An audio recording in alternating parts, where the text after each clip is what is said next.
They fall to the Bears 31-27 at Soldier Field and end the season with a record of 9-8-1. The big question now, will Matt LaFleur be the head coach in 2026 after another epic implosion?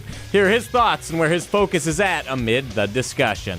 We all know what type of business this is, and the focus is for me was, at least today, to take a look at the tape and try to figure out why and what went wrong.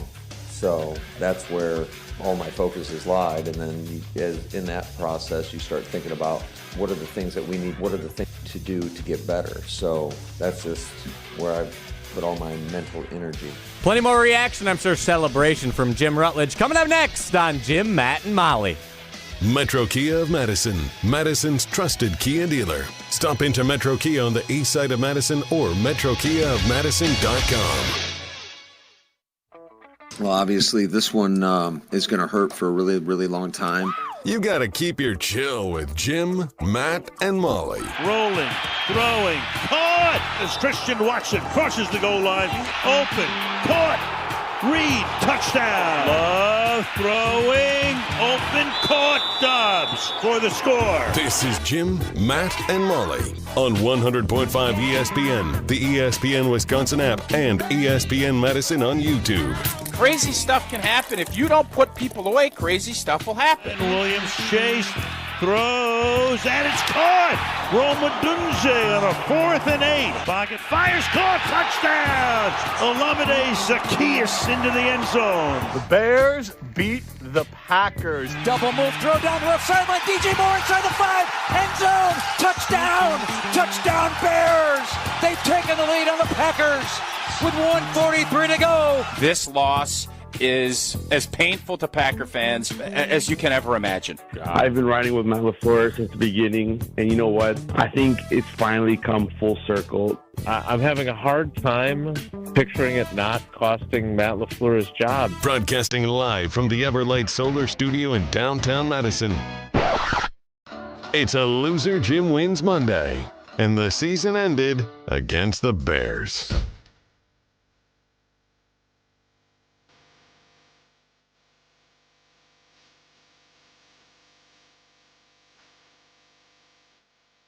It is Jim, Matt, and Molly. We are presented by Coors Light at the Mountains of Blue. You know what to do. And that's Crush, a Coors Light. I'm Jim Coors Light Rutledge. can make you happy, Ryan. Yeah, well, I'm going to need a lot of them. I had a lot of them on Saturday night, trust me. I was enjoying many, many Blue Mountains. At the Mountains of Blue, you know what to do. That's Crush Coors Light. I am Jim Rutledge. I've had the power in the Everlight Solar Studio alongside Molly Brown. You can see her on the ESPN Madison YouTube stream in her Milwaukee Bucks hoodie. It's Milwaukee Bucks season. It's basketball season now, baby. That's actual factual. I didn't wear any Bears stuff today. Obviously, I wore Bears colors, though. I'm wearing an orange long sleeve. Primetime Wolfsheim in his Monday flannel. Yeah. Or was that your morning flannel? Yeah, this is my morning flannel. Yeah. This is my black flannel that I'm morning. wearing. I thought you meant like morning, night, and I was like, you know what his morning flannel looks like? Is that like a robe? I actually forgot he to sleeps change. like the guy in Ebenezer Scrooge in Christmas Carol. He's got the flannel hat. Yeah, flannel literally. PJs, yeah. He probably does. Oh, of course. What are you talking about? Of course. I had course. I had a pair of those pajamas once, and I couldn't wear it. Like, I felt so ridiculous in them. Like, someone gave them to me, and I was like, I can't. Like, For with a the costume or just no, for like, to sleep in? No, like, it was like flannel pants and like a button shirt, so it was like kind of like those. And I was like, I can't. Like you were Clark Griswold? Yes, exactly. Exactly. I was like, this is too formal to sleep in.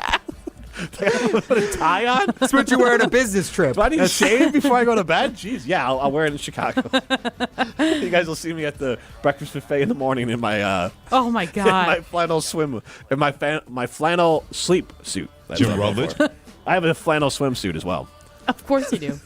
Honestly, it wouldn't surprise me. And then the butt says like "gone camping" or something. Spicy. Can't you imagine him wearing that at the campground? I do have exact long pants that have on the pocket "gone Come camping." on, Molly. God. You know the butt wouldn't say "gone camping." It would say what it says on the back of Jim's big blue truck. Pee-pee like me. That's what it was.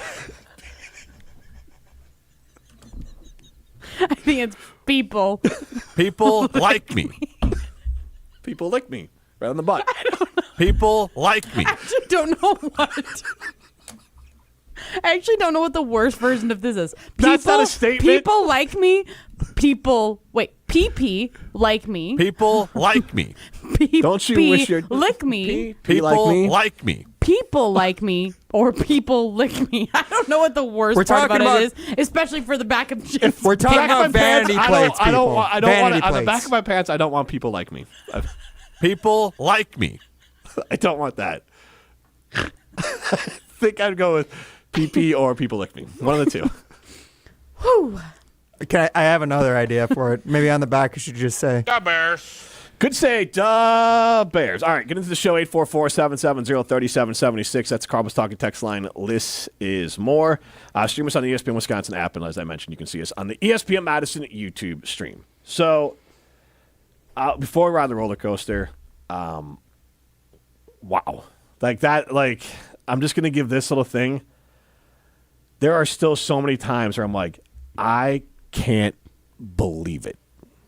Same. I feel the same way. I can't believe it. And I mean this earnestly. Actually, I can't. That's where I'm at right now. I mean this earnestly, not to all Packer fans, but to the two of you specifically.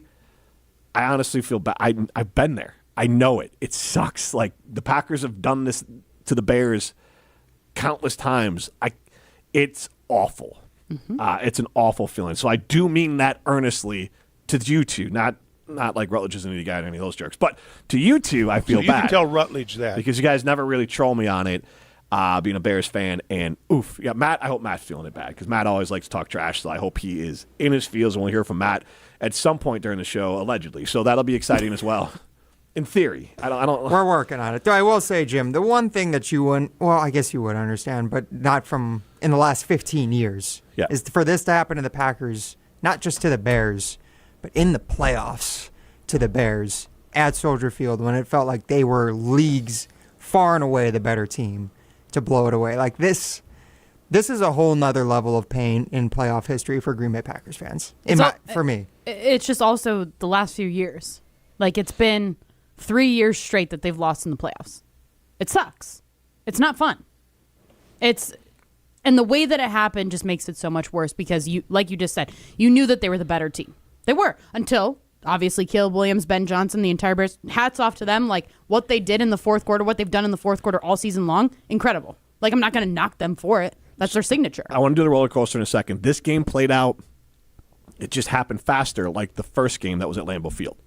It was really the second half that the Bears It was a handled slow their business. death for the Packers in this one. But I believe the whole second half, you could feel it coming. But correct me if I'm wrong, I believe in the second half, the Packers scored one touchdown. Yep. And that was the difference in the game at Lambeau Field. The Bears outplayed them in the second half. This time, the Bears outplayed the Packers in the second half, not just the fourth quarter, because the Bears started getting stops. Now, the points started piling up in the fourth quarter. 25. Yes. To be but exact. the Bears rolled out the spikes. And we'll get into Jordan Love and LaFleur's culpability in it, along with others. But this game, to me, reminded me more of, and I don't know if I said this on the air because it sounded like sour grapes, but I know a lot of Bears fans in postgame was like, if that game had 3 or 4 more minutes, I felt like the Bears were going to win it, the one at Lambeau Field, because they had all the momentum. They just ran out of time. Yeah. Which I do think, one football thing, I think that's why they did that play with Luther Burden, the fake screen that got Valentine and Nixon to jump in and a touchdown to Moore, even though there was a lot of time left, is because they ran out of time the last time against the Packers. So instead of being up against the clock and running out of time at the end of the game, I think Ben Johnson said, this is a scoring play, let's just run it now. And I think the last game that they lost at Lambeau Field to the Packers affected the play calling in this game and the idea the Bears just got the touchdown when they thought they had a touchdown play. And they said, we'll just see what happens when Jordan Love has the ball. Yeah, I don't disagree. All right, let's do the roller coaster. Please stay seated with your arms and legs inside the ride at all times. It's kind of a roller coaster. Sports is a roller coaster. Matt, let me ask you a question. My mind. Time to ride the roller coaster of emotions. So, Molly, feel free to work in here what you want. I'm just going to hit some points, and you can either reference in text messages, reference your own feelings, you reference whatever you want going on during the game. So, I just wrote down key points for me, but I want your reaction to them. So, Bears go down 3-0 at the end of the first drive. Yep. Nothing? Honestly, the way that they moved the ball down the field, I was shocked that the defense was actually able to stop them, and I was like, okay. Like, it felt like they were just going. And I think they had 15 plays, and they took up like half the first quarter. I was like, oh, man, that's a lot. But then the fact that they were able to stop them, good. All right, so then it's 7-3, and I wrote it down here that Caleb Williams threw a WTF interception that Burden kind of ran the wrong route on. Yep. So what were your thoughts there? I was literally like, WTF is happening. Yep. What was he thinking? And then obviously when you saw the replay, it's like, okay, this guy didn't run the right route, all the things. But my initial reaction, and I think even going further than just that one, was honestly the way that Ben Johnson and Caleb Williams were playing all the fourth downs and stuff. It was like, oh, Caleb is like a little nervous. The playoff vibes, which I think you kind of thought were going to happen, it was going to get to him a little bit. But now I was like, great, let it get to him. He's struggling. Like, I love seeing him come off the field, and he was hot at people. Oh, yeah. That was fun. So, and Ben Johnson just looked defeated in the whole first half. The Bears go for fourth down. They don't get it in their own territory. You're feeling extra high then? The defense was impressing me. Yeah. Okay. So it's 21-3. Dobbs scores a TD. I wrote down a swear word after that one. So what was your point? No, I was excited. Good. I'm happy. Okay, so you're high. Yep. The roller coaster. My emotions during the first half are really nothing crazy. Okay. It's just, I just want to get. I'm excited. I want to get some of these things out of the way, and then missed field goal though at the end of the half. The Bears call a timeout right as McManus kicks it, so he makes the first one. He has to kick it again, and he misses it. Yeah. I'm out on McManus at this point in time. At that point in the game? Yes. Okay. And I knew that was going to come back and bite us. You just knew it. Okay, so then it's 21. The Bears get a field goal, 21-6. Yep. Right? Okay. All right. So then there's an interception. I think, was it Hooper? Or Tyron Hopper. Hopper intercepts it. Mm-hmm. Down on the goal line. Yeah, down on the goal line. So, again, I was just like, okay, great. Are you really feeling like it's a win then? It was. My note in my phone is the Packers are. Oh no, it was turnovers are luck and the Bears weren't lucky. Parentheses. As of close to the end of the third quarter. So that was my opinion because that was the story around the Bears this season was how good they were at turnovers, and I was just like, this is luck, and literally all of the luck is landing in the Packers' plate. So it's funny. I literally wrote that down because I can't remember if it was you or Matt that would always ask me the question, what do you mean turnovers are luck? That was it. The Bears caused 3 fumbles. No, I gave you crap about it because you said, because obviously last year the Packers were so insanely good at getting turnovers that you would always say, it's luck. And then this year, that's like something you hang your hat on. And then I was just like, but it's luck. But it is luck, and that was the embodiment of it. And the way that the ball was landing in this game, like you think of the Christian Watson touchdown where almost touchdown, where he leaps over, the ball gets punched out. Bears obviously didn't get it. There was that other... Romeo Doubs making a play of the game. Romeo Doubs having the game of his life, too. He had a hell of a game. 71, right? The lineman that Jordan threw it to. Anthony And then when Kennard. when he got punched out, and then he kicked it, and then like Dexter the Bears lands had on the it, chance goes to land flying on out it. Yeah. Like it was literally like everything Josh Jacobs was... fumble. Yes. Yep. Everything was landing the way that the Packers needed to. And honestly, that was the thing that was making me be like, the Packers are going to win. Like, it was those things where I am very superstitious when it comes to the Packers. Like, that is my team. I'm going to land on being superstitious. Those were the things that I was like, we got it. Like, these are the things. Not even the play that's going on in the field. I was just like, the things are happening that are supposed to happen for the Packers. Those are the things on the reverse. I'm like, this isn't it. Especially the Jacobs one. I'm like, this is not going to happen. Like, all the things the Bears could get just aren't happening. Packers had 4 fumbles. Bears recovered 0.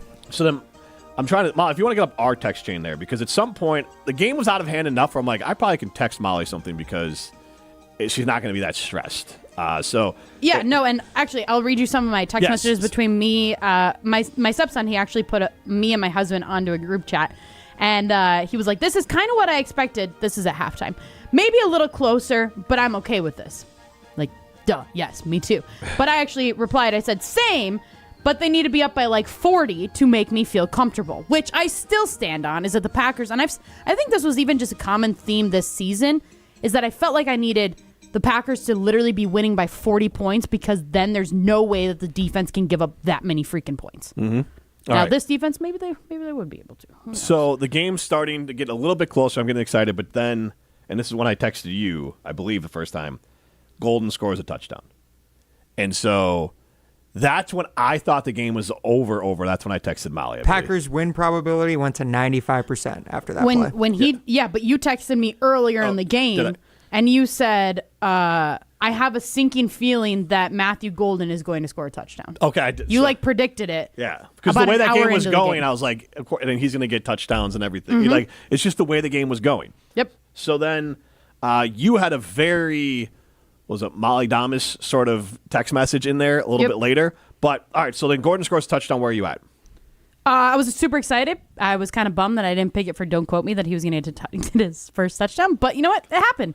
Hell of a touch. Like, the craziest touchdown that was not what I expected he was going to get for his first touchdown. Definitely to run through like 20 dudes, it felt like he went what is Mighty happening? Mouse. Yeah, He was like insane. mini Marshawn Lynch all of a sudden. It was incredible. It was wild. Not what I expected. Yeah, so after you texted me that, I said not the first touchdown of his career I expected. You said same. And I said, don't worry. The Packers will end up losing by 4 because of McManus. Yes. So that was after the golden touchdown. Molly text, Packers are going to lose by 4 because of McManus. What was the score of the game at that point then? They would have gone up 27-16 at that point. 27-16. And then he misses the PAT. Yes. So then there's the 4th and 8 Caleb play. What was your thought on that? I don't even remember which one that was at this That point, was if I'm being dead honest. The jump man throw, the Romo Dunze. If the Bears don't get that first down, the game's over. Gotcha. Yeah, no. It didn't register to you then?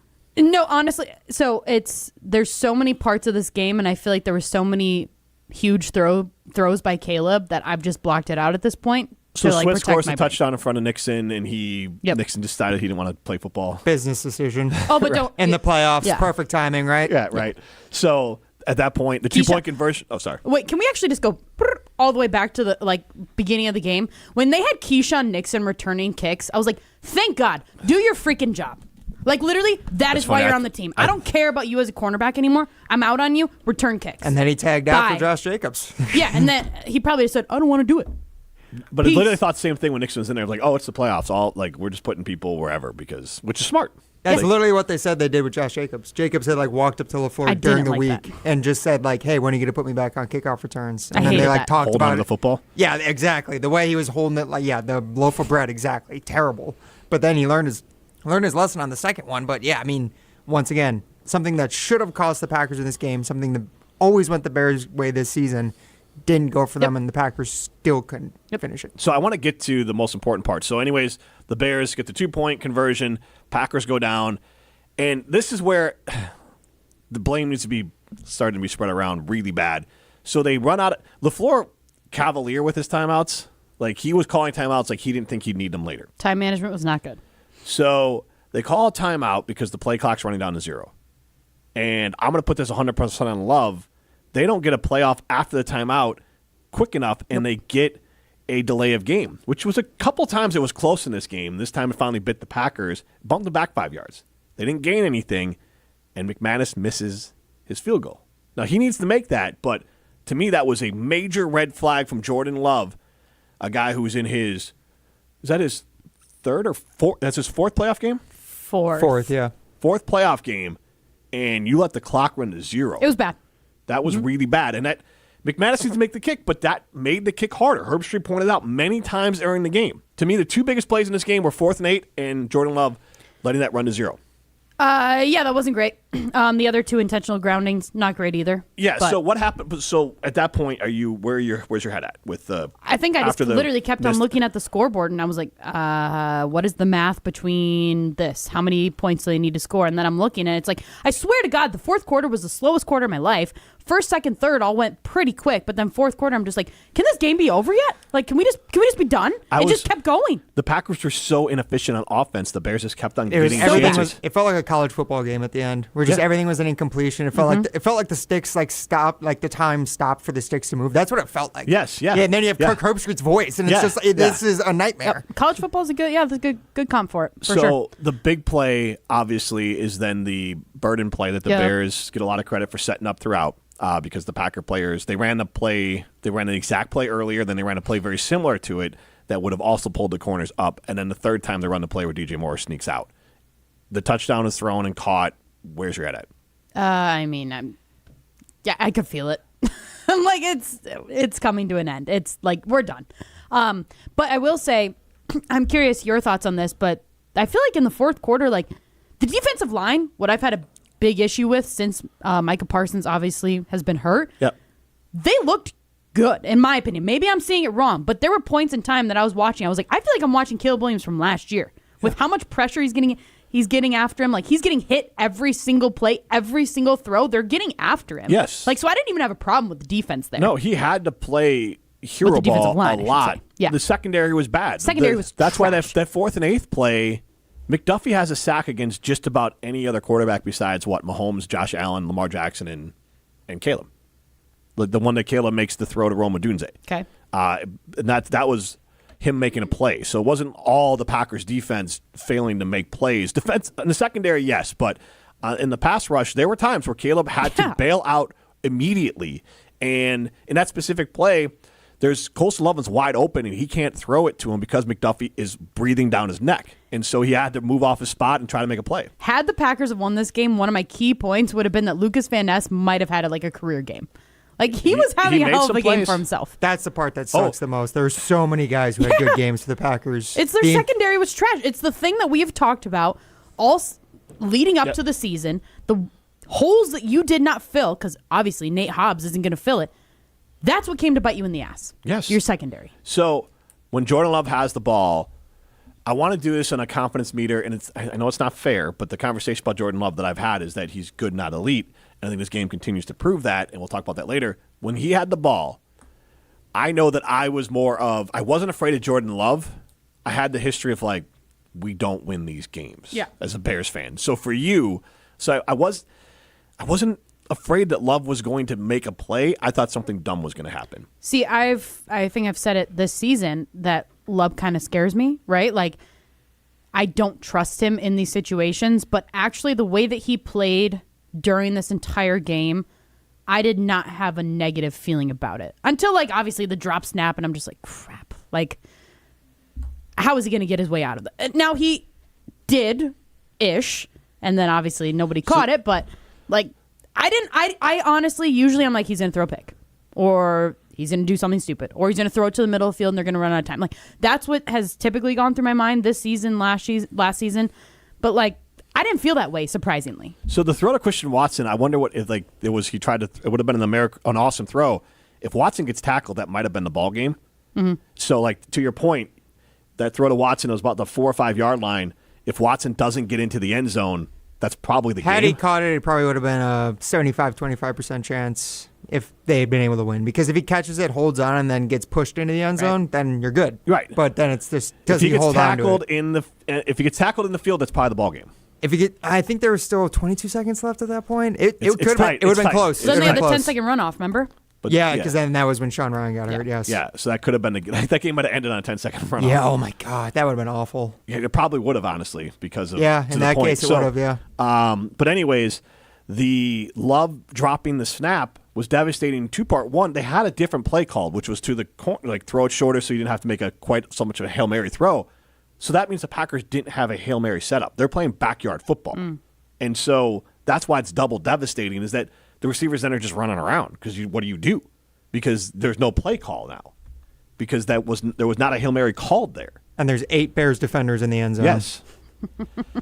And the Bears were smart. They kept Tremaine Edmonds out there too, which is he's 6'6". It's just another giant out there. So it really made it hard on the Packers when he dropped that ball.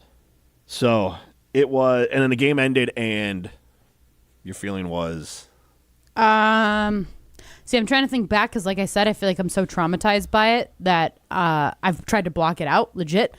I was just angry. Literally so angry. I was like, how can you be so bad? The things that have literally been the problem this entire season, multiple times this year, you haven't been able to finish a game. You haven't been able to put together 4 good quarters of football. And you can honestly say the same thing for the Bears, right? Yeah. But the difference is that they can pull it out in the fourth quarter. The Packers can't do that. You literally had to put up 40 points in order to feel secure because either your offense isn't good enough, your defense isn't good enough, or your special teams isn't good enough. That is what the entire game just made me feel like. My first question that came to my mind was who lost this game for the Packers? Offense, defense, or special teams? Because there's a case to be made that all 3 of them lost the game for them. I'll give you my reaction on the other side. I think that's a great take. And I want to talk about Jordan Love. I want to talk about the reaction in the room when my team won. We'll talk about that. But Carbon World Health, if, Ryan, you did have too many Coors Lights, you always can set up an appointment with our good friends at Carbon World Health. They can do IVs. So whether it's you're struggling with a flu and they help you bounce back a little bit quicker, but they also, you're a little hungover. Maybe it's better to plan out. Because let's say you got a big bachelor party weekend or you got a big, let's say Super Bowl Sunday, that Monday, schedule an appointment to go see the folks at Carbon and get that kind of rehydrated through the IV. I could have used an IV just for the amount of tears I had True. Saturday night. That too. Dehydrated. Yeah, that too. Cry. Carbon World Health is the place, Madison and Sun Prairie. This is Jim, Matt, and Molly, presented by Coors Light. You're listening to Jim, Matt, and Molly. Just say you like it. It's not. There's nothing cool about the band. It is objectively find not it cool. I find you it. like it. Okay, I like it because it's cool. It's not cool. It can be cool to Matt. Like, Yeah, things can no. be cool to other people if they're not cool to you. I like Star Wars. I He's know it's so nerdy as judgmental. hell. Star Wars is so cool. judgmental. No, it is not. Yes, it is. No, it's not. When Neither I Star dressed up Trek, in my none of Star it. Wars outfit, it that wasn't was that cool. Presented by Coors Light on 100.5 ESPN, the ESPN Wisconsin app, and ESPN Madison on YouTube. I worried about choosing the right two-year college where credits would transfer to UW, but I figured out a great path. At Madison College, I'm in the STEM program. The classrooms are intimate, instructors are engaging, and best of all, I'll be able to transfer to UW debt-free. My advice to others, start your journey here. You won't regret it. There's more to your story at Madison College. Visit madisoncollege.edu to get started. At J&K Security Solutions, protecting your home or business is more than just the priority. It's what we do. I'm President Jeffrey Beckman. Since 1987, J&K Security Solutions has been committed to providing Madison and Southern Wisconsin with dependable security solutions. Whether it's security, fire, or the latest automation solutions, go to jksecurity.com to see how J&K can help keep your home or business secure. Get protected now at jksecurity.com. Good Karma Brands is proud to be an equal opportunity employer, providing equal employment, development, and advancement opportunities to all teammates and applicants. To learn more about careers with us, please send an email to talentacquisition@goodkarmabrands.com. That's talentacquisition@goodkarmabrands.com.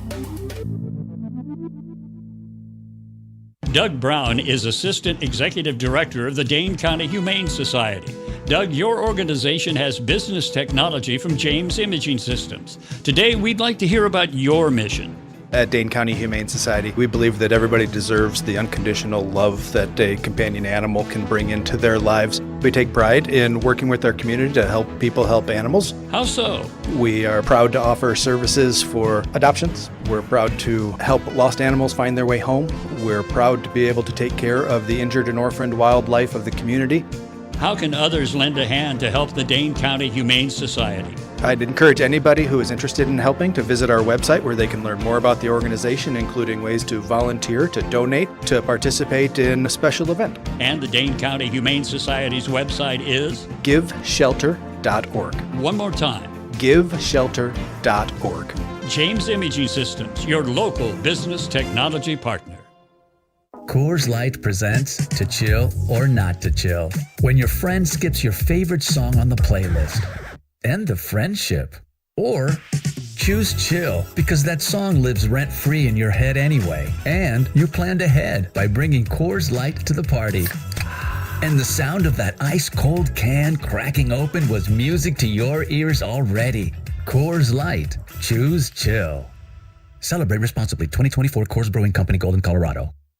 ESPN Madison and Zimbrick Honda are celebrating the area's best local sports stories with the Game Changers of the Month. Follow ESPN Madison on social media to see the teams recognized for making a positive impact in the community. It's the Game Changers of the Month, presented by Zimbrick Honda.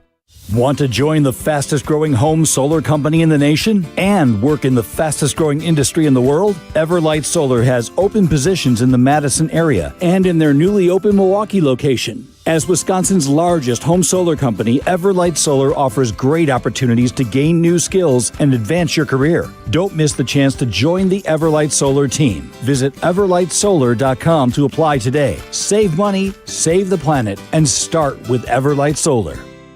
Join the Madison Money Guy, Christian Finfrock, for Retirement Income Strategies, Saturday and Sunday mornings at 7. Get the information you need as you plan for retirement. That's Retirement Income Strategies, Saturday and Sunday mornings at 7. Investment advisory services offer the Retirement Income Strategies, an SEC-registered investment advisor. You're listening to Jim, Matt, and Molly, presented by Coors Light. Also brought to you by J&K Security Solutions, securing homes and businesses in the Madison area since 1987.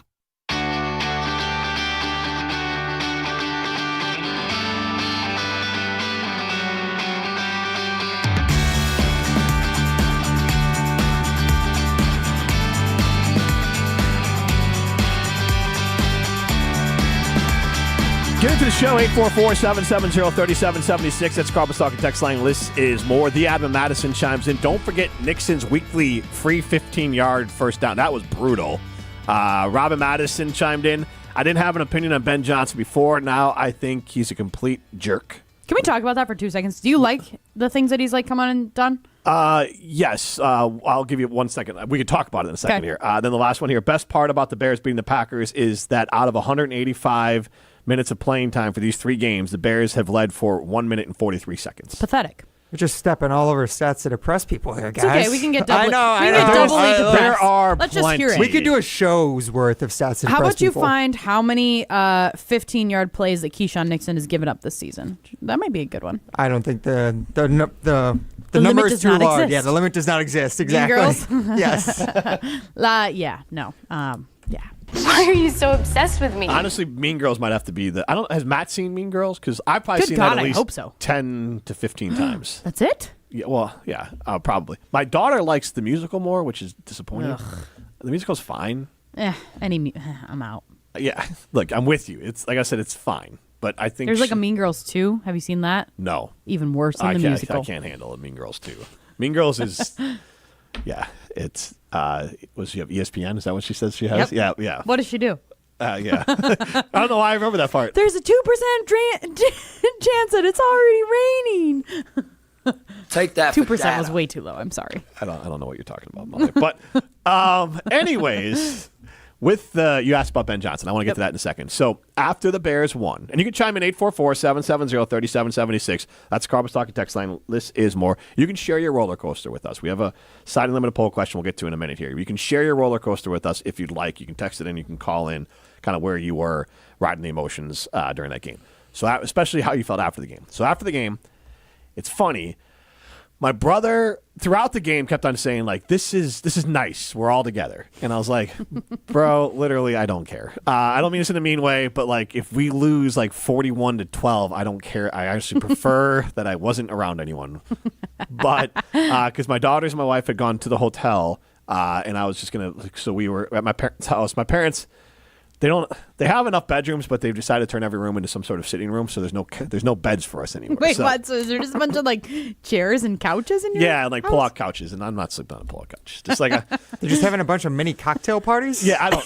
Who knows what they're doing over there? They're doing like that cabin thing that Matt did for New Year's, where they go to each different cabin, but instead they just go to a different room of their house. So my mom has a room that's like there's a themed room. Our old bedroom my brother and I had is like a themed room. It's like it was like a nice sized big room, but she's turned it into somehow feels like a very small room. It's like a sand room. Sand? So like a What beach, the hell does that mean? Like a beach room. Okay. So she got carpet. It kind of looks like the color of sand, and then she's painted to like look like they're Mexico and Jamaican vacations. So like that's that Good room, Lord. and there's a couch in there that's a pull out that the girls sleep on. But now they're almost too big because you kind of end up just falling into each other sleeping there. So we've solved that problem a little bit with like a body pillow between the two of them, but it's still not great. So You got to pack a pregnancy pillow with right, you. exactly. So they don't sleep well there, and then I refuse to sleep there with my wife because it's another pull-out couch in the other room, and no, we slept in a queen bed, and I was like, "This is insane! Like, why are you so It's close the worst to me?" when you go from king to queen. Oh my God, it's a nightmare. Awful. This is another side note. Then Nola at 2 a.m. decided she needed to come in, so like she snuggles with me. This is at the hotel. Oh, so God. Tanya gets out and just goes and lays with Rosie, and then I'm sleeping next to Nola. But she wakes me up at 2:30 in the morning, right before she falls back asleep. Goes, "Did the Bears win?" I was like, "Yep." And she goes, "Yes." She had no idea what was going on. That is so Go Bears. funny. I actually forgot that I had this feeling or this thought. Yeah. But the night of the game, I stayed up. So I was able to watch it like on my local channel because of the market that I live in. So I didn't have to watch it on Prime. So then, therefore, I got to watch all like the local coverage after. So I got to see like the press conference and everything. Typically, I don't watch the press conference. I'm just like, "Ugh, whatever. I'll hear it later. Yeah.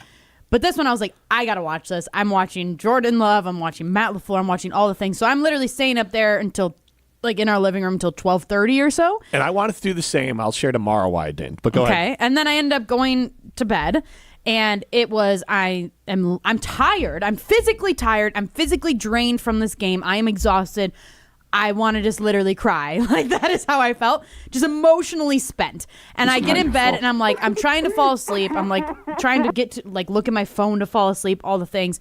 I can't just stop like refreshing my Twitter just to see people like so upset by this, because I was like, good, like I feel it. Like I'm not in the camp of wanting to fire Matt LaFleur, but I feel the pain. I feel that this sucks so bad. And then I fell asleep eventually, woke up like 2 hours later, upset about the game, because it's like the game was literally waking me up. It ruined my night of sleep because I just couldn't stop thinking about it. It was awful.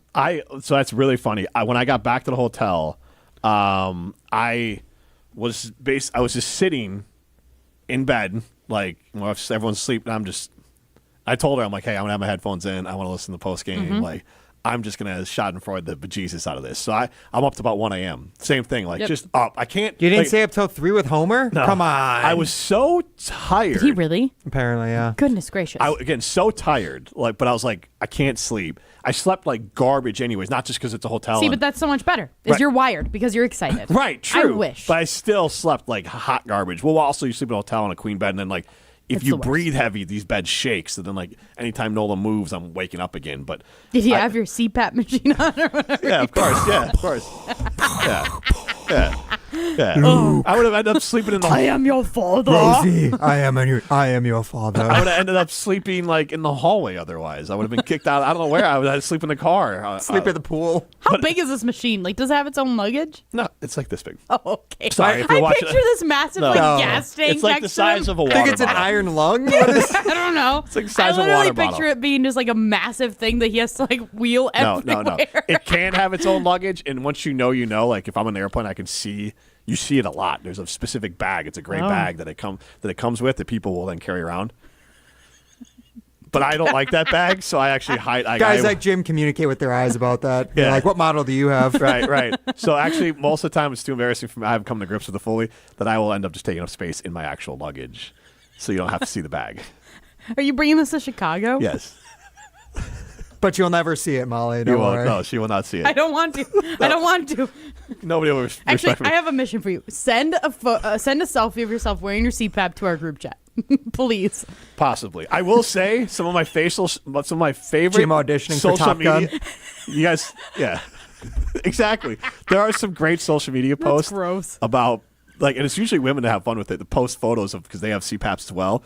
Women will and they post funny photos about just did my makeup. What do you think? And they got the big CPAP on and everything. So embarrassing. Maybe I'll send you one to embarrass myself. So, anyways, after the game, my brother and I he hugs me. He's a hugger. I am not. Okay. So he hugged me, and so then my dad came over weirdly, and kind of got in a hug. Are your parents huggers? No. Okay, No. well, your brother is, so it's a fair question. Yes, Nola's a hugger too. I'm not a hugger. Rosie does not hug, but Nola's a hugger. I don't whatever that part is. But so, anyways, we're afterwards. I'm happy. I'm literally just soaking it in. You're watching. Hey, I'm not insane. I don't even care. I see Bruss getting dunked on and Strofe getting dunked on and all these sort of things. And I'm like, Jim Rutledge, he's fake tough. I'm like, I don't even care. That's not the mood I'm in right now. I'm not in the, let's take a victory of that mood. Now, Sunday, I was absolutely much more in a take a victory of that mood. We saw your Twitter. Molly didn't see it because she still has you blocked. Oh, no, actually, what I found out this weekend is I only blocked you on Instagram. Okay. But then You ended up blocking me on Twitter? all of a sudden, I saw a tweet from Jim, and I was like, this tweet's going to piss me off, so I went to your profile and I muted you on X. So now you're officially muted on both. Well, why am I not unmuted now? That's all over. Because you're still going to post Bears stuff. Yeah, you're done taking It's victory literally, laps? if you change your content to being I don't know, a dad that makes sourdough bread or something at home, I'll unmute you. But if you're gonna be a Bears stan all the time, I'm done. I'm out. You're a Chicago fan. You're lucky I don't unfollow you, if we're being honest. You're lucky you still have my one follow. So, you're welcome. Yes, thank you. I could have blocked you. You could have, yes. But I didn't. You could have. Anyways. Also, did you see that somebody tweeted? His name is Austin on Twitter. It was Jim posted something about some stupid Bears tweet, right, after the game. And then he replies to Jim and says, these are the tweets that are the reason why Molly has you muted. And I was like. I should have retweeted it too. That is. Shout out to Austin. I think it was about what should I wear. I think that's what it was. I think so, yeah. Yes. We got Brandon in Tulsa we'll get to in a second. But my dad he kept on trying to prod my brother and my sister-in-law to like text her dad, who's a big Packers fan, who, from what I gather, is kind of a bully towards my dad and my brother. Because like text him, because like tell him like he talks a lot of Packers trash and everything. They're like text. I'm like, why would you text a 74-year-old man at midnight or whatever just to talk trash? I'm like, that's not where my dad's immediately like angry text, like he wants to text all his people. Thank God he doesn't. He's been bullied by him for his entire life. He doesn't know how to work his phone, so like he can't do it sober, let alone hammered on Coors Light. So, I was just curious where your head was at. So I was in a happy space after the game. So I was doing the just scrolling through. But the one thing, and I want to ask this, and then we'll get to Brandon, but I want to ask this question, is here's what I wrote down about Jordan Love. I said that basically he took advantage of everything the Bears gave him in the first half. He was playing calm and confident, and the play calling was elite. He was playing great. Mm-hmm. He was playing elite. In the second half, I wrote down he was either he was insignificant for most of it, and then sometimes bad, which the delay of game and the drop snap were bad, but otherwise he was largely insignificant. Didn't say he didn't make any plays, but even to throw to Matthew Golden, I'm not saying they should have played Malik Willis. He could have made that play. The throw to Romeo Doubs down the sideline when they were in the 4-minute. Mm-hmm. Again, it's not like he didn't make any plays in the first. It was honestly the inverse of the first half. But you said insignificant. But for the most part, he was wildly insignificant. I think that also lands on the play calling. No, so that's all. It can totally deviated from what they were doing in the first half. So we can get into all that. So again, Jordan Love, good player, but the elite conversation needs to be put to bed until he does something in games like that. But see, here's the thing: is I don't think being elite solely lands on how you close out a game. I think I don't have a memory of, because if he was putting up 40, if he put up 40 points in the first, let's say 3 quarters, and he didn't have to win in the way that they did, they needed to, you'd say he was elite in that game because he put up that much numbers. For the majority of the second half, the offense was impotent, and Matt LaFleur is part of it, but so is Jordan Love, and it's not the fourth quarter. They did bupkis in the third quarter, and they were the first 4 drives of the second half. They had 9 net yards. Yes, yeah, it was bad. And so that doesn't make Jordan Love not a good quarterback. But to me, for the offseason, and we go into this next year, the elite conversation needs to be put to bed. Doesn't mean he's not good. Doesn't mean he's not even fringe top 10. I'm just saying the elite conversation needs to be put to bed. So the question I have, side and limited poll question: do you blame Love at all for the loss? 844-770-3776. Our siding limited poll question is, do you blame Love at all for the loss? Because actually, Brandon in Tulsa, who's coming up here in a second, brought this up, and I think we brought it onto the air. He was on with Wildy and Tausch, and he mentioned, why are we all afraid that Micah Parsons going down to end our season? If Jordan Love is who we think he is, our season isn't over. Because if Matt LaFleur and whoever makes the play calls in the second half, if you change that much, that changes how many points that Jordan Love can put on the board. And guess what? With this trash defense, you need to put up a hell of a lot more points than just 27. All right, let's get to Brandon in Tulsa. Hey, Brandon. Hey, guys. How's it going? Fantastic. How are you? I'm doing really good, all things considered. Yeah. I was watching the game, and I called in today to, Wildy and Tausch, because with this whole LaFleur contract extension talk going on, I'm not even really concerned about the Love elite or not elite topic. My question for you, Jim, really is, since you've been a Bears fan for so long and you have seen a team that spins wheels, doesn't get anywhere, culture's not good, you might have an objective look at this. Why do coaches around the league feel so comfortable going after Matt LaFleur and his toughness and his team's toughness? Like, from day one, Ben Johnson planted a flag and basically has been disrespecting LaFleur. And I can't figure out why. I mean, Robert Saleh did the same thing when he commented and said, you drag these guys out to deep water, they're going to drown. Like, why does the league look at Matt LaFleur as like a good play caller, but a soft guy with a soft team who can't go 4 quarters if you keep punching them in the mouth. I'm genuinely curious, and I personally think I happen to agree with it. I think LaFleur lets so many things slide, whether it's between players or coaches, and that's why they're such a sloppy team. Like I've made this point before, Rodgers used to chew guys' butts so much, and you saw those guys constantly comment, I don't want to screw up because 12 is going to get after me. Well, once Rodgers has left, a hallmark of these LaFleur-loved teams is sloppiness, undisciplined. And I'm genuinely wondering, is this a culture thing that can be fixed if Matt remains the coach? Because I don't think so. I think LaFleur and his leadership style is way too buddy-buddy. And I'm genuinely curious what you think the league looks and views Matt LaFleur as a leader of the team, not just the play caller, but as a head coach. I personally think if they're going to get rid of him, they need to, because he's created a soft culture, and that's why guys like Ben Johnson get a head coaching job and right away say, I'm going after this guy because I know I can bully him. Yeah, Brandon, thanks. That's really good insight there. I don't have a set answer, but I will say a former NFL player did text me today and said, unfortunately, I think the Packers embody, and I'm just not saying their name because I don't have clearance to say their name. I'm sure they're fine with it. Unfortunately, I think the Packers embody LaFleur's emo attitude and says that he's a flincher. Okay. LaFleur is. What is the emo attitude? Give me an example. I don't know if emo's, I'm not saying I agree with the emo part. I think it's just more of he's just very much does not come across as, for lack of a better word, tough guy. And I'm not saying he's like, I'm just saying, like, as a football coach, I'll go to this. This is the way I look at it. I don't think coaches see the Packers with an identity. Like the Lions have an identity. Do you think, okay. The Bears already have an identity. Okay. Question. Yep. Do you think, because when Brandon was talking, my mind immediately goes to they're immature, they're young. Yeah. Is that part of it? I think so. Is that what causes you to not have an identity? Because you kind of just got to give these guys the intro to the NFL and be like, this is what playing in the NFL is like? I think that Goody and LaFleur maybe aren't a good pairing because Goody likes to have all these youngsters who are under 30, and he doesn't see the value in veteran leadership. At least it doesn't show on paper. He sees a value in it. And I think LaFleur maybe lacks that own the room, strong-willed personality that can override some of that.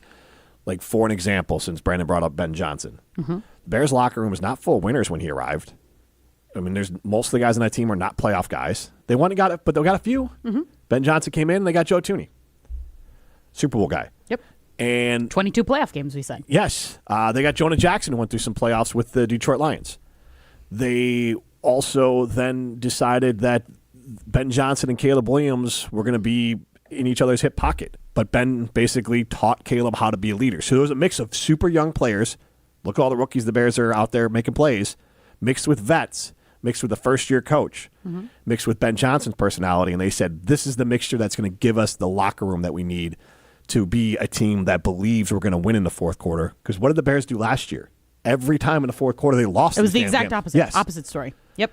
Packers, I think, could use more guys, and I think Wildy's touched on this, and maybe Tauscher has too. They need more of the Joe Thuney types in that locker room to maybe not overcome, but to complement the leadership styles of LaFleur and Love, which are maybe more, we're going to show up every day and we're going to ask nothing of you that we're not asking of ourselves, which is great. But for young guys, they don't know what they don't know. Maybe I'm in the minority here. Ryan, I'm curious what your thoughts are. But I'm totally fine with Jordan Love being how he is. I don't want him to be like Aaron Rodgers. I hated watching Aaron Rodgers go, and you'll see it tonight. I guarantee it in Monday Night Football. Yep. You're going to see Rodgers go after guys that he thinks didn't do their job where he's not going to take any accountability for it. So I'm totally happy with, Willie said it too before. Yeah. Love takes accountability. Yes. So I'm totally good with that. I'm fine with him being a quiet leader. I think that there are guys on this team that do look up to him as a leader. Yep. But like you're saying, you don't have anybody that's like, has experience. Right. You don't. Right. And so I don't disagree with you on Love. He doesn't have to be like that, but then you might need to compliment him. Like the case would be. Like I think bringing in a Micah Parsons. I think Micah Parsons is totally opposite. As a head coach, a John Harbaugh comes across as a guy that has a set identity for this team, a guy that's not going to flinch, and the Baltimore Ravens had an identity. Unquestionably, they had an identity. And so I agree with you on Love. I'm not saying his leadership style is flawed or he's not a leader. I'm just saying that if you pair that with Love and then you pair that with Goody, who wants to get a bunch of young guys, then you're getting a bunch of guys who look really good on paper that don't have the battle scars and the outward toughness and the outward, I don't know, the flamboyant personality to just be grab the. You don't need all of them, but like Charles Woodson was that. So in the structure of what the Packers are, with the three-headed monster, with Ed Policy as the president, who's easier to get rid of in this situation? Is it Goody or is it Matt LaFleur? I think we've talked about it. I think you're in the same camp. We've said it for the last couple of weeks now. I don't think firing Matt LaFleur is the right answer. I agree. I think that just sets the Packers back. Ryan, you said this too last week. Sets the Packers back how many years? Because you're just going to have to learn a completely new offense. It's going to be a completely new guy coming in. I don't like that, especially when you have Jordan Love's contract. You think you got Micah Parsons just for the next couple of years. Like, you went in to get Micah Parsons, and you go in to go get a Super Bowl. That is what you're doing. You cannot afford the time it's going to take to restructure this entire team with a new head coach. It's not really a poll question, but you can chime in 844-770-3776. Then I'll tell you about Chalmers Jewelers in Madison and in Middleton. Valentine's Day is around the corner, so make sure to check out Madison's custom jeweler, Madison's family-owned jeweler, Chalmers Jewelers in Middleton and in Madison. Is LaFleur the fourth best coach in the NFC North?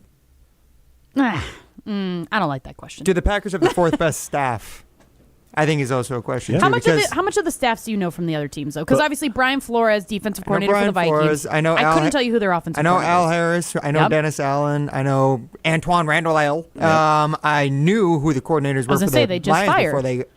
For the Lions? Well, I knew that guy who got fired, but I knew who they were before the other two got hired to be head coaches. And then I've also known a few. I believe it's Josh McCown, who's currently the quarterback's coach for the Vikings. Who's I guess I forgot about that. Yes. And then Flores for the defense. Flores for the defense. And one thing I also want to point out about this conversation, you're talking about the leadership of the other players around Love, the leadership of the other coaches around the floor. Yes. I mean, look at San Francisco. Like, I don't think what Kyle Shanahan does, personality-wise, is very different from Matt LaFleur. Yeah. This is a tweet from Justice Mosqueda from Acme Packing. What the hell did you just say? That's Justice Good Mosqueda. for Justice you. Mosqueda. Yes, He is the San Francisco's offensive line coach, has 30 years of experience as an NFL on-field coach. Their linebacker coach has 20.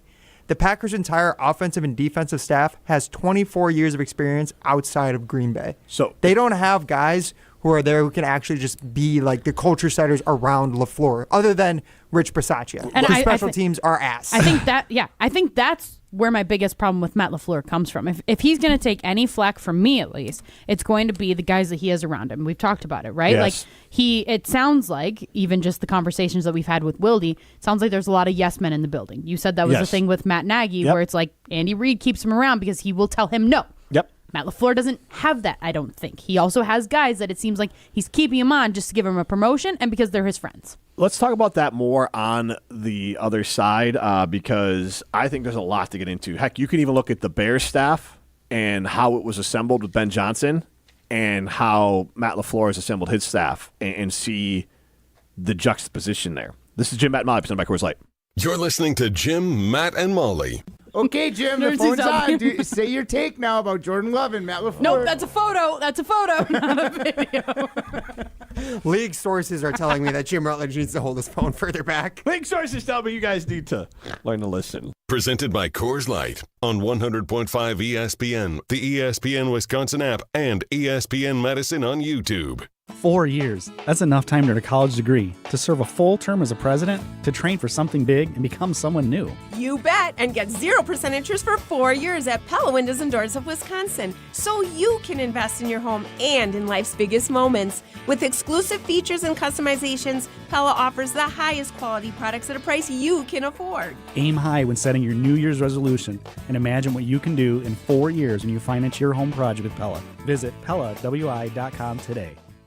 Chevy trucks have you covered when the road takes you from smooth sailing to Chevy Colorado will eat up some of the toughest terrains with 5 available drive modes. And Silverado and Silverado HD have the muscle to take you out for some serious with multiple engine options and impressive towing, while Silverado EV is the perfect combo of performance and capability, making it a snap to hitch up this electric truck and hit the road. Wherever the road leads, Chevy trucks are right there with you. See your Badgerland Chevy dealer today. From the biggest plays on the court to the comments made in the locker room after. An in-depth recap of every Bucks game. In 6 minutes. No more? No less. Bucks in 6 on the Bucks Plus Audio Network. If you missed any of the game or just want to relive the biggest moments, Bucks in 6 provides game recaps every morning after. Hear the high-flying dunks from Giannis or the deep threes from Miles Turner. And catch the comments post-game about what happened on the court. Bucks in 6 on the Bucks Plus Audio Network. Find it now on bucks.com/plus or on Spotify, Apple, or wherever you get your podcasts. Talk Badger sports year-round with the Jump Around podcast. This is step one of multiple steps for me to say Luke Fickell has started to turn the program around. I'm not saying these guys won't, and I'm not saying he isn't, but I am guarding my heart. I need to see what these guys do, and it has nothing to do with this specific player's potential. It has to do with I can't get fooled again, and so prove it to me. The Jump Around, brought to you by Steinhoffels, streaming live every Thursday on the ESPN Madison YouTube channel and available wherever you get your podcasts. Rah. Pella Windows and Doors of Wisconsin present your Badger Minute. Here's Pablo Iglesias. This Badger Minute brought to you by Starion Bank, with 3 Madison area locations in Middleton, Sun Prairie, and Monona. Starion Bank is here investing in your community. Start your experience at starionbank.com. Member FDIC. Wisconsin linebacker Mason Posa vocal about next season's goals. Posa sharing his message to recruits in a so far active transfer portal period. More from Posa during his time on the Jump Around, a Badger-dedicated show. I can see us being in the playoffs. Worst possibility, having 9 wins. The coaches, the players, we're bringing an entire new mindset into this program next year, and it's to win. Get 0% interest for 4 years at Pella Windows and Doors of Wisconsin. With exclusive features and customized for every home, Pella provides the highest quality products at a price you can afford. Go to PellaWI.com. PellaWI.com. What's it like to have a 20-plus year business technology relationship with James Imaging Systems? Listen to Doug Brown, Assistant Executive Director with the Dane County Humane Society. It feels like having an extra person on our own team that's coming to take care of us. Tell us more. Their ability to help us with our problems, whether it's proactively planning to prevent problems or when a problem arises, they're always right here to help us get things going again. So the benefit of working with James Imaging Systems? It's one less thing to worry about. It just makes us feel like we're in good hands, makes us feel like we have somebody who is on our side and genuinely trying to help us accomplish our daily tasks. Doug, would you recommend James to others? I would 100% recommend James Imaging Systems to anybody who is looking for somebody to help them with their copiers, their printers, their services on their existing equipment. We've been happy for decades. James Imaging Systems, your local business technology partner. Visit jamesimaging.com. You're listening to Jim, Matt, and Molly, presented by Coors Light. Also brought to you by J&K Security Solutions, securing homes and businesses in the Madison area since 1987.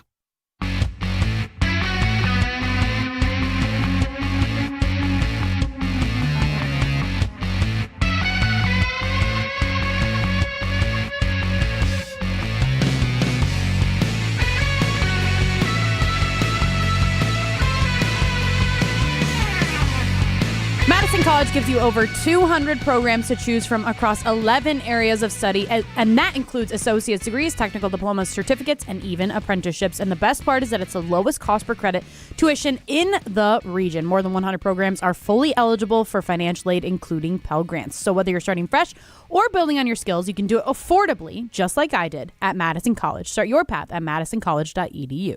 She's Molly Brown. I'm Jim Rutledge. This is Jim, Matt, and Molly, presented by Coors Light. Primetime Laura shine behind the glass. You can get into the show 844-770-3776. That's the Carbos Talking text line. List is more. Quick things before we get to the coaches.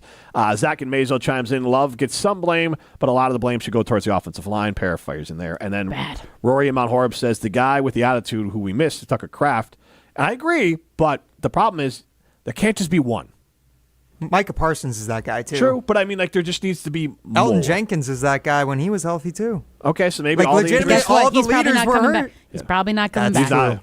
He is beyond the age of 30. He doesn't fit a Goody's type anymore. I'd be shocked if he's back. So, setting aside, because I think there's two parts here, Ryan, and Molly and I were talking in the break.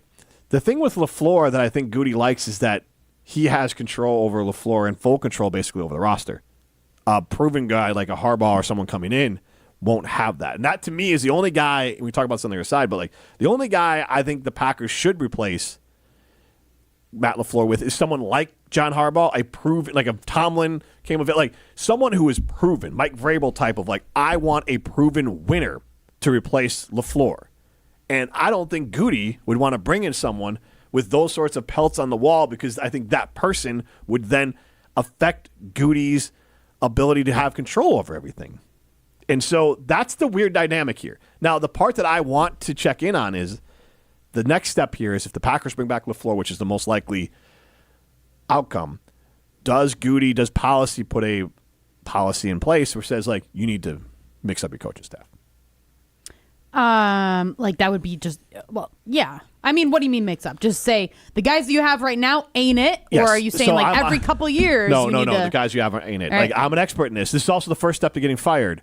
But like Matt Nagy, first year won the division. 2 years later, he had to fire his offensive coordinator, defensive coordinator. Like all of a sudden, like, all right, you've had 2 bad years in a row. You got to do something. And so I could see. Also, it was very clear that there were issues with different parts of the game. So I could see Goody saying, look, LaFleur, you can do all this, but Stenovich has got to go. Butkus has to go. Maybe a lot of your offensive staff has to go. And then defensively, obviously, we'll see what happens with Hafley. But at least maybe on the offensive side, he says some of these guys got to go. Mm-hmm. And then you got to bring in people that we agree together. Now, that's where LaFleur might balk, but it could be like, hey, let's bring in Mike McDaniel. So real quick, before we go to break here, is the Bears staff. Ben Johnson did not know Declan Doyle, but met with him, heard good things about him, had friends of friends around him, and hired him. So they were not like yes men. He was someone he hired. Dennis Allen is someone that he knew through Dan Campbell. Hired him anyways. So you go down the list. He did bring in his own guys in St. Brown, or not St. Brown, I'm sorry, Antoine Randall. He also brought in a couple other guys from the Lions. But then the other ones were someone that, again, Dan Campbell recommended from the Saints, a guy, offensive line coach, been in the league for 20 years. He was coaching in college, brought him back in. So it was this mix of people that he knew of, but he said, I wanted a mix of different people with different ideas in the room. Mm-hmm. And what he looked for was a personality trait in each one of those coaches that said, we're all going to have the same mentality. Eric Bieniemy, who's been the offensive coordinator, running backs coach, different places, that they brought in all these guys and said, we're all going to work together, even though none of us have worked together before. And it's because we all have the same mentality, but we're not all the same. It's not a group think. It's the play calling mentality, and then there's the mentality of what this organization should be. And I think LaFleur might need to reevaluate his staff and say, I need to bring in people with maybe the same mental ideas as me, but as far as like what I want this team to be, but I need to bring people with different actual game plan and strategy ideas. So we've talked about it before that we think that the Packers don't necessarily have an identity. How difficult, maybe this is a dumb question, but you're talking about bringing in guys that are like-minded, have similar visions for whatever the team's going to be. How difficult is it for Matt LaFleur to determine what the identity of this football team's going to be? That's a great question. So it goes back to, I don't know if Matt LaFleur really should want to be here. Why?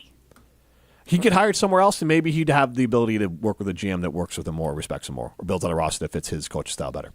Potentially. I mean, that's always something we've talked about, is that it feels like Goody's the one grocery shopping and Matt LaFleur's just told make something. Right, which is not abnormal, but there are plenty of organizations where the two work together. But I would say that this year, this past offseason, was maybe the changing point, the turning point of it, because he did go get Micah Parsons. He did, yes. He did. Yes. And he did that to win. He did it for Matt LaFleur. Yep. Now he also brought in Aaron Banks and Nate Hobbs and other things. But, like, he did do something that would make his head coach happy.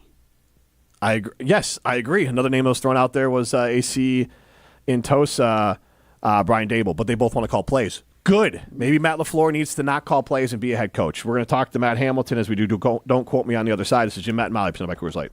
Every event tells a story, from the first impression to the final moments. Have someone guide your guests through every chapter the way you want the story told. Hi, it's Jeffrey from Celebrations Entertainment. With a strong presence, great voices, and an award-winning team, trust us to guide, direct, and inform your guests through all the different chapters of the day. For fun, memorable entertainment for any event, please visit us at celebrationsentertainment.com. That's celebrationsentertainment.com. Hey, this is Jonathan Blackwell of Wisconsin Badgers basketball. You're listening to 100.5 ESPN WTLX Monona, Madison, a Good Karma Brands radio station.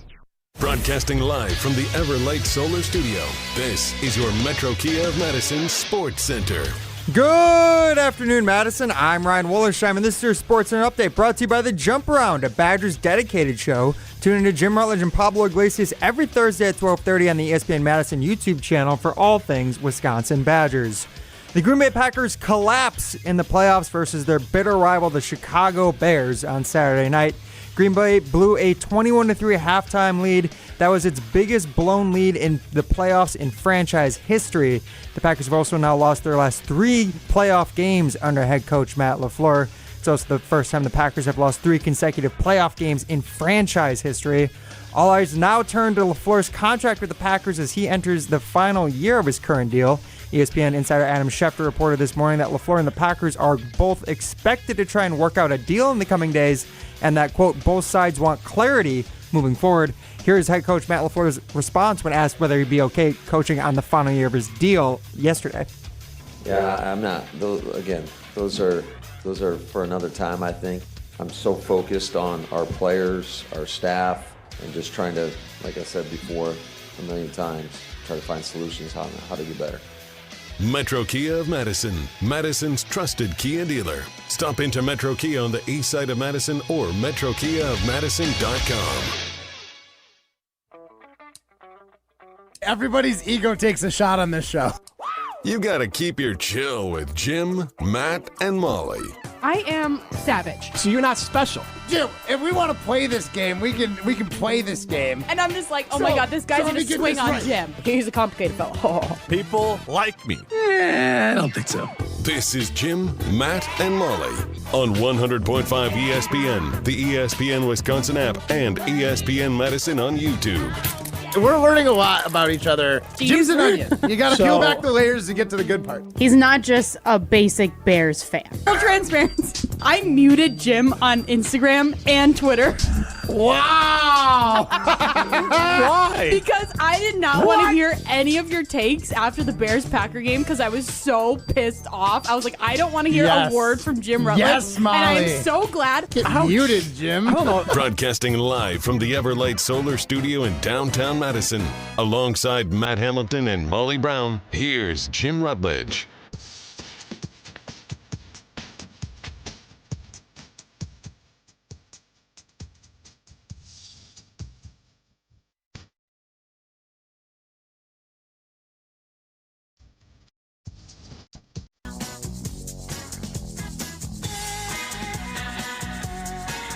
It is hour number 2 of Jim, Matt, and Molly. We are presented by Coors Light. If the mountains are blue, you know what to do. And that's crush a Coors Light. I'm Jim Rutledge. I have the power in the Everlight Solar Studio alongside Molly Brown. You can see us on the ESPN Madison YouTube stream. Stream us on the ESPN Wisconsin app. We're going to be joined by Matt Hamilton in a minute. But again, we do have a siding limited poll question up. I have a second one going to come up a little bit later. But do you blame Jordan Love at all for the loss? 844-770-3776 is the Carbos Talking text line. You can chime in on that on the Carbos Talking text line. That is our siding unlimited poll question. And right now, with 61 votes in, it is 63% no, which is insane. Because I'm sorry, if you have the ball in your hands with 1:08 to go and the game ends on you dropping the snap. I think a lot of people probably think it was on the center, because honestly, I did. It's a shotgun snap. Lacitus the Great Smith. Lacitus? I literally don't know what the guy's name is. That was the first time I ever saw that guy, and I felt so bad for him. Can you imagine coming into a situation, and I know that they said the same thing just happened with Caleb Williams just a little bit before, like his left tackle or whoever it was that got hurt.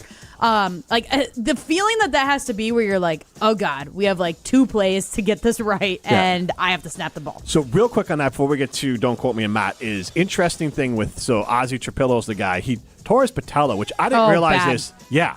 My Terrible. dad did that. Yeah, and so Bad. I think that's what maybe Bakhtiari did. Like Zach Tom actually has that same issue now too. So real problem. It says it could be like a 2-year-long problem. Less than 50% of people who have that injury come back. Yep, So it's Trapella's bad. very young, so is Tom, so maybe it'll work out. But he hopped off of the field to avoid costing his team a timeout.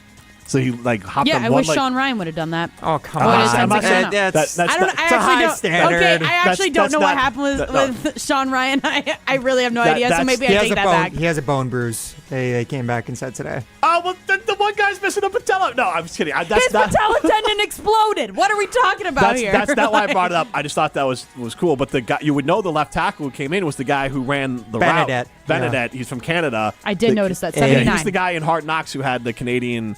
He wore a Speedo with an eagle on it. And I like did a not Canadian watch flag the in the Hard back. What did the So back of his Speedo say, Jim? I think it was a Canadian flag. It was people lick me actually. And then People like me. I really hope I have the plates for which I've done in Chicago. People You still like haven't gotten them? No. You might have gotten scammed by the DMV. I'm a little worried. Could be. Allegedly. Could be. I don't know. It I mean, runs in- DMV to sue me. runs in the family. But no, the other thing here, though, was that I didn't think about this, is that with special teams, when a player goes down and the Bears score a touchdown like 2 or 3 plays later after Trapilla went out, that's like the number one spot, and the Packers only had 10 guys, and maybe it was because of injury. Embarrassing.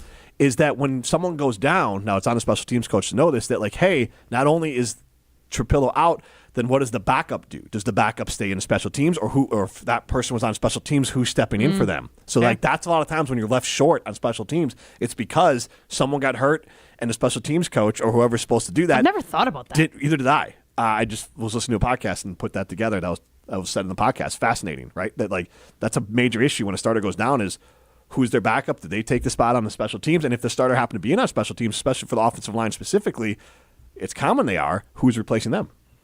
That is neat. I've never thought about that. Also, having 10 guys on the field for the PAT, embarrassing. And the fact that I'm like 99% sure that the exact same thing happened last year when the Packers lost to the Bears. I believe you're right. For the It's field goal, disgusting. game-winning field goal. By Rich Bisaccia. Sorry, what does that mean? I think I think that's Rich me. Bisaccia is getting fired. He should. As he should, yes. I understand that the money that he makes does not come out of the salary. It literally doesn't affect the team. No, he needs But to be fired. the fact that you were the highest paid special teams coordinator in the league, and this is what you put out week after week after week. I understand they've had a lot of injuries too, but guess what? Every freaking team in the NFL is injured at this point in time. I'm so sick. No, and this is what LaFleur's 17th special teams coordinator, or where are we at there? Oh, it's only 2. I don't think he's had many. I mean, that's the thing. He's too loyal to the bad I assistants. thought he's on his third. No, And he's on his third D coordinator because Okay. they started with Pettin, then it was Barry, who he kept around Forgot for about Pettin. 2 years too long. Now, Pettin wasn't his pick. He was there when he got Yeah. there, but he kept him But around. still, though, if you come in as the head coach, shouldn't you pick who you well, want? that's kind of the But when the he came in, structure he of didn't things. have anyone. That was part of the problem. I mean, it worked out, but he didn't have anyone. He was not an assistant for very long. Fair. All right, let's get to Don't Quote Me. Well, first we got to introduce our guest, Well, right? I thought I'd introduce him after the open. Oh, well, no, he's ready right now. We're talking about Canada, and we're not going to bring up Matt Hamilton when talking about Theo Benedict and the Canadian flag. I mean, Matt, what's going on? Hi, guys. Hey, Matt. Thanks for squeezing me in, Jim. Thanks for joining your own show, Matt. Oh, God. Thank you. Fight. I will say it was tough. I was like, I probably have a good enough excuse to not, and it is the first day after the Packers that we were on the air that the Packers had lost. So I was a little reluctant, but I figured you guys missed me and I missed you, so that's why I'm here. Yes, we thank absolutely you. missed you a ton. And we're glad that Did you missed miss? us. Did you miss Jim much on Saturday night, Matt? Oh my gosh, no, I did not. And I had a fine time at a local establishment up here in Winterpeg. It has been cold, and fortunately, that means the beers are cold too. So I had a fine night after the Packer game, but that was rough. That was a rough one, and I called it. It was halftime. I'm up here allegedly working on a movie, and at halftime, allegedly an actor walked in that I'm friends with and was like, "Your Packers are looking pretty good." And I said, "I guarantee you they lose this game at halftime." You felt like, that? 21-3? 100%. I had that feeling that Matt LaFleur is going to take his foot off the gas. The defense is going to go to prevent defense, and the Bears are going to chip away in the fourth quarter, and we're going to lose.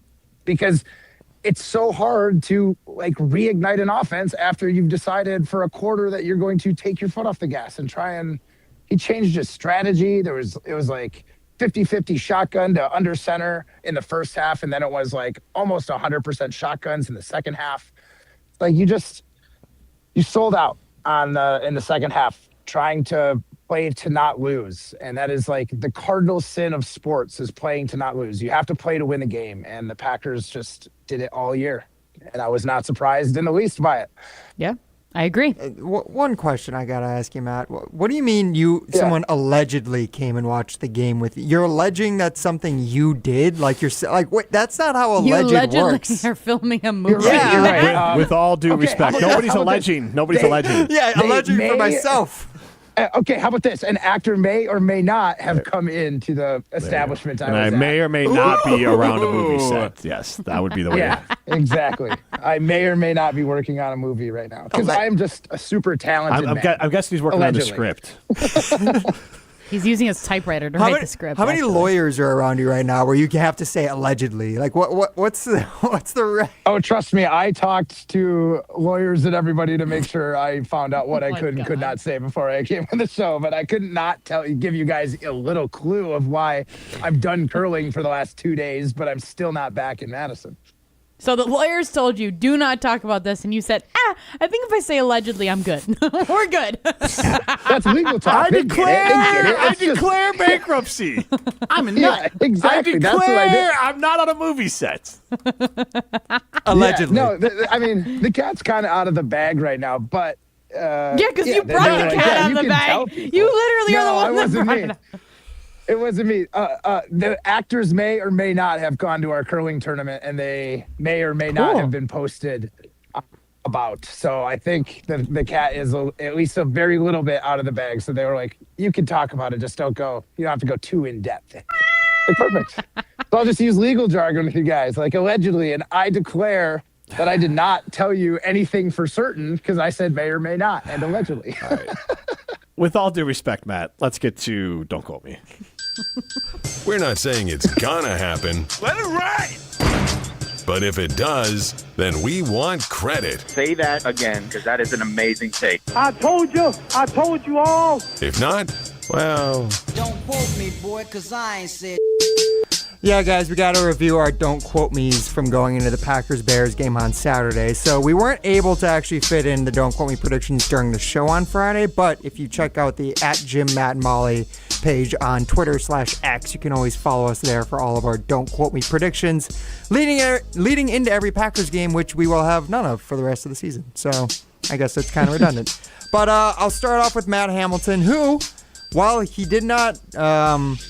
actually get to play it on the air on Friday, he did for once send a video with his Don't Quote Me prediction, guys. There you go. You saw it on X/Twitter on Saturday. Jim, did you watch the full video to see Matt's prediction? I did. You did? I did. So I will say, I didn't put out the boldness scores on Saturday because I forgot to do it myself. Okay. But for the boldness, I only gave Matt a 3 on his prediction. But his was so close to being correct. And I thought for sure after Matthew Golden scored his touchdown that it would be.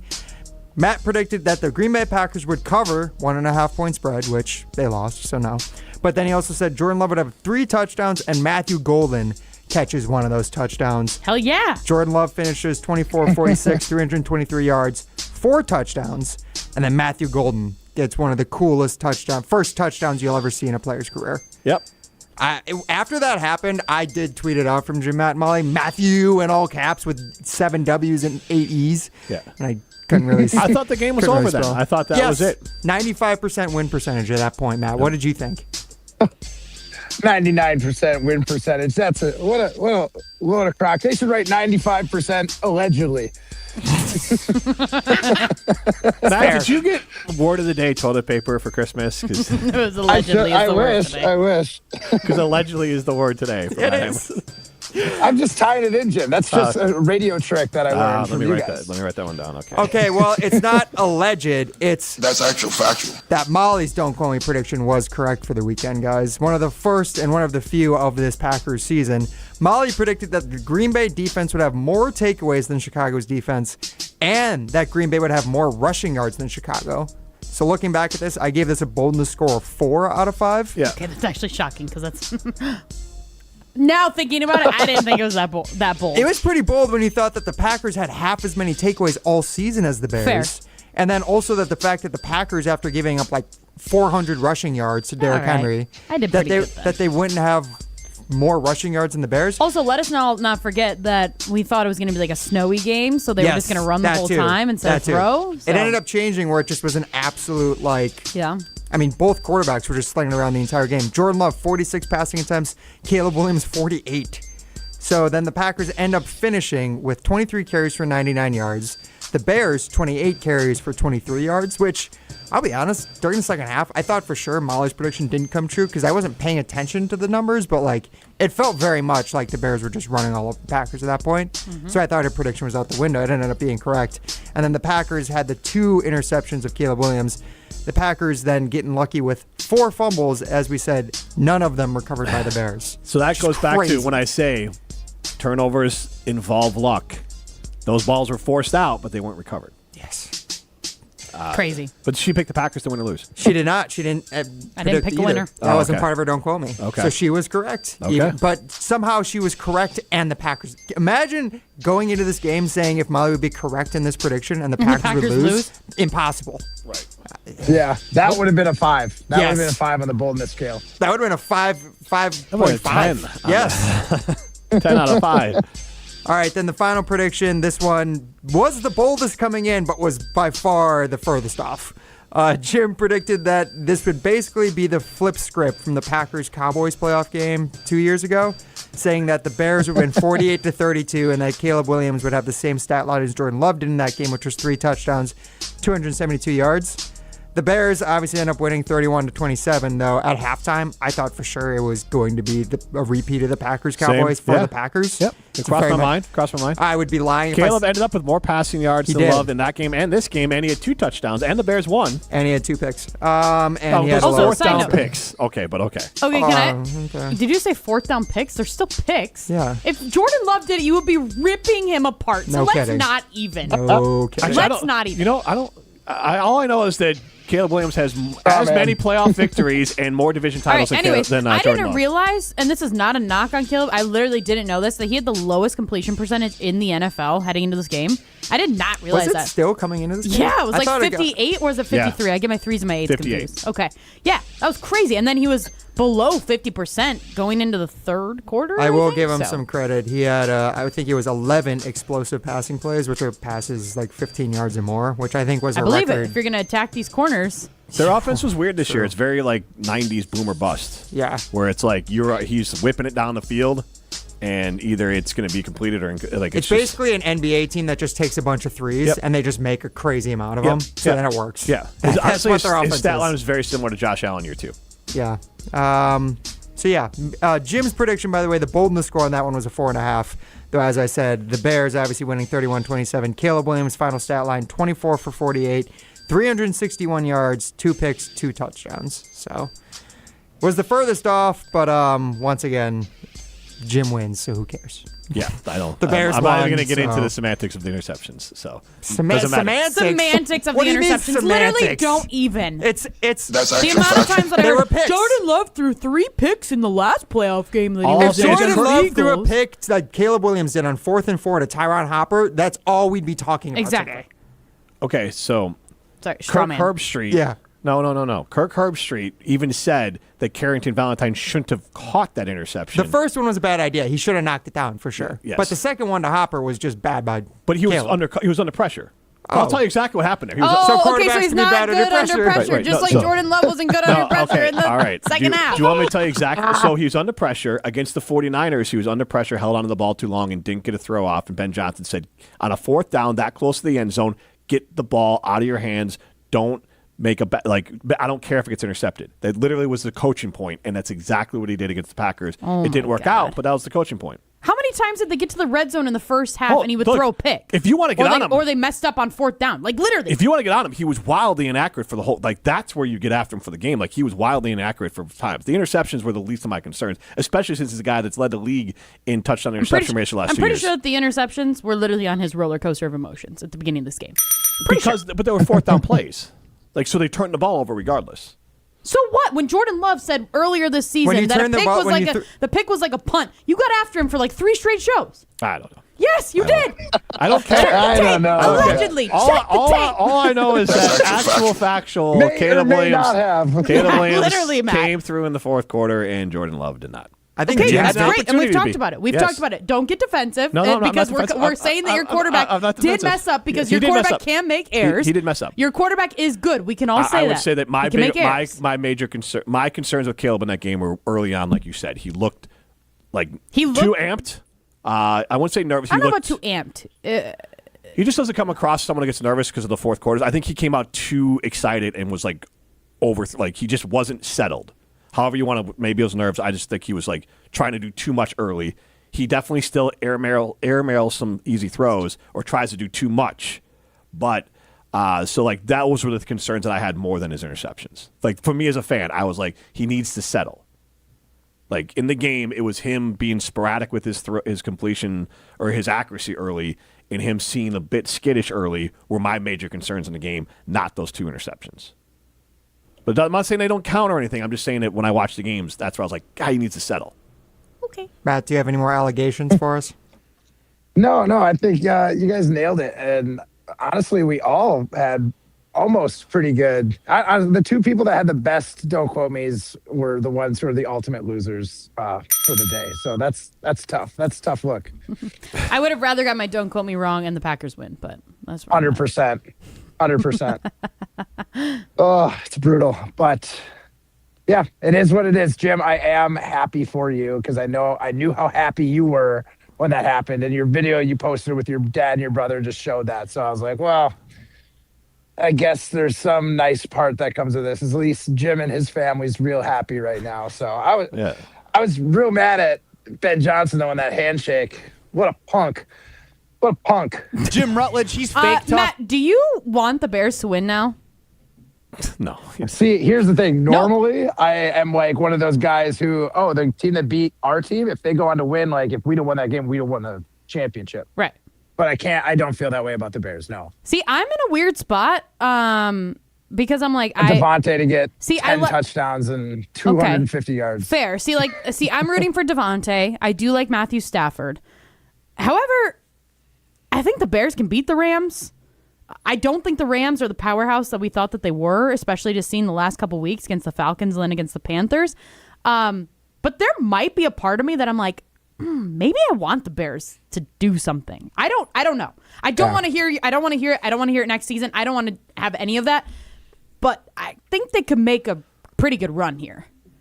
It's going to come down to their defense. The Rams' defense is so good, and if the Bears' offense can keep pace with the Rams, because I do think the Rams are going to dissect the Bears. Yeah.